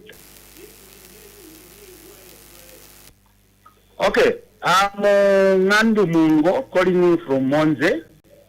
I just want to comment on the issue of soldiers that they are asking to say, why have they deployed the soldiers? This is not the first time that we have soldiers during the elections or at the torturing center. If we can remember, in fact, I was even watching the video this morning when in 2021, one of the members of PF, when he misbehaved in the torturing center at Mulungushi International Conference Center there, it was the soldiers that went inside and removed him. So it's only those who want to bring chaos, who want to misbehave, They are the ones complaining. They are the ones who feel uneasy when they see soldiers or security forces maintaining peace. Me, I think it's good so that we behave ourselves until the last vote is announced. Thank you very much. All right, thank you so much. That is our last call for today. We will be able to pick up more phone calls tomorrow. Be here with us. But Kizito, indeed, concerns coming through even before we close off with regards to the soldiers. Mr. Kaunda speaking into how this is not the first time we're having soldiers, and somebody did speak into how they've heard that the president is doing well in Lusaka, so we want to know how is he doing. What are we speaking to them? Okay, first, Naomi, let's speak to the issue of soldiers. Like I said, soldiers, their mandate is to protect the citizens from foreign or internal enemies, basically. So soldiers are not there. When you see a soldier, in fact, soldiers are so friendly, you must run to them. Not run away from them. No, you must run to them. In many times when I've been stranded, I need a jump start. You know, when I see a soldier, I know I'm in safe hands. Suffice to say that it will be important for government, our PS, information to tell, address the nation and say, look, perhaps the police are overwhelmed because police have been deployed to various polling stations. Maybe it could be a question of staff or something, because normally soldiers will be seen last. Yes, at Mulungushi it is necessary because that is a different location. You want to secure it. But we've seen soldiers also in homes of people in areas that may be a concern. Now, if there is a security concern which has arisen, the government must say, look, we are doing this to stop this and this and this. There should be communication also. The IG, we need to see him also coming out, because it's commanding a lot in this regard. He's doing a lot in this regard to ensure that peace and stability is maintained. We need to have some statements also from him, just like ECZ when they have concerns. They are coming out to address us. I wish that also from that end we could have some address to indicate what is happening. And as regards the presidential results, we are giving updates as when they announce, when they are verified. Right now we can't say based on assumptions that the president is doing so in Chawama or in that area. What we are telling people is verified. These are data that has been given and that has been announced. So for now, I don't want to say the opposition is doing bad or the president is doing good. For now, what we can say is that what we have given you, as a matter of fact, Naomi, I could have wanted you to just, before you conclude, go to your gadget and just tell us a few MPs from UPND who have won, a few MPs from the other parties that have won, and a few independent, just for people to know that we have these figures. I do know that by morning we had about 100 and something UPND who have made it into parliament, and about 50 something from the Mundubile party and RP and independent. At least people must have an idea of how things are looking like. Of course, as ECZ continues to announce, we continue to update our page, and the transmission will continue to broadcast these numbers. Absolutely, Kizito, well said. We'll continue bringing you verified information as Zambia awaits the final outcome of the 2026 general election. Whatever the results may be, there is only one result which we will be able to respect: a peaceful, united and democratic Zambia. But very quickly, some of the MPs that have been listed: Katuba Nkulunkusa Mwabanshinka, I hope I said that right, from the UPND, and of course Kembe East, Chiminsa Emmanuel, UPND, and then from Kembe West, Kasuni, Presence Kasuni, from the UPND, Chisamba Choa Martin, from the UPND, has scooped Mwabonshi Kasanda Chushi, UPND, she has scooped as well. Kapirimposhi West, we do have Kakubo Stanley, and Mukushi South.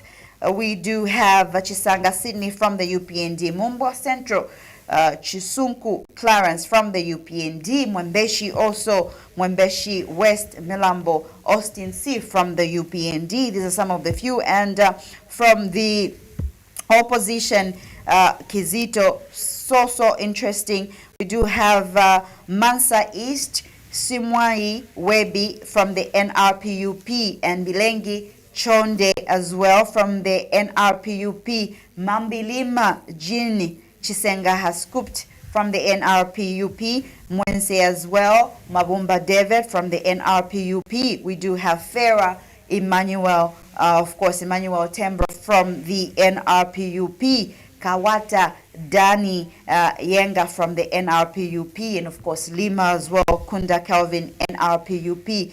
Chinsali Central Chanda Mwansa, NRPUP, and Chilinda Mukosa Kalalwe from the NRPUP, and of course we'll be able to actually even give you more of these winners as and when they happen. Kizito. Yeah, awesome. At least you see that we have all the numbers, we have all the details on our fingertips, all these numbers, or you'll see them on our page. Stay tuned to our page, but also the accumulative total, Naomi. We have the presidential accumulative titles. People can see on the screen.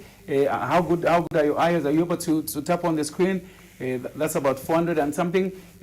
Tap on the screen, consolidated results of 49 out of 226 constituencies. Hakainde Hichilema obviously at 438,708. That is from the from HH rather, and Munduwile 351,281. But we'll be able to give you more of these as the Electoral Commission of Zambia continue to announce the results. You only have to be here to get verified election results. I know with social media, everybody's saying who has won, this person has won, and now from congratulating, you're going to uncongratulating. I don't know if there's that word in English. Yeah, I think that, Naomi, if it's not on Prime TV, don't believe it. If it's not on our socials, but of course we are getting from the credible source, ECZ. And lastly, Naomi, we must say that we stand tall, very proud as a country as we are going through this. Yes, teething problems noted with ECZ, but by and large, these are not major. There are concerns here and there, and they have been addressed. I think kudos to all the people participating, political parties, for there isn't so much drama. I mean, we've seen West drama. Right. Yeah, and when concerns come, they must be addressed. But people must raise concerns, in a particular way, so that we do not have problems. And those who are communicating must not go to sleep. It is important that people, if there's any eventualities, if there's any problem, and problems do arise, if there are any challenges, technological or otherwise, people should be able to report. And if matters have been handled by the police, let's leave it that way. Let's not take the law in our hand. I remain with the song that you played for MAM, Yes. For peace, for stability, for love. That is what we're looking forward to. And then when the election announced, whoever wins, Zambia wins. Remember my first statement: loyalty to country and not government. Right. Loyalty to principle and not to skills and things like that. Loyalty to loyalty to God above all.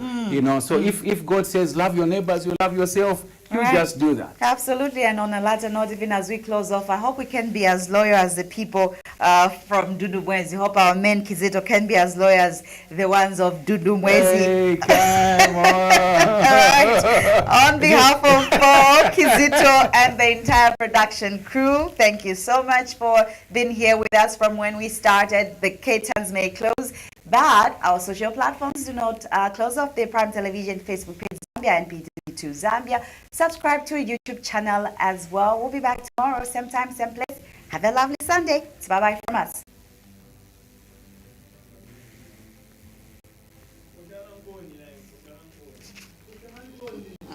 No.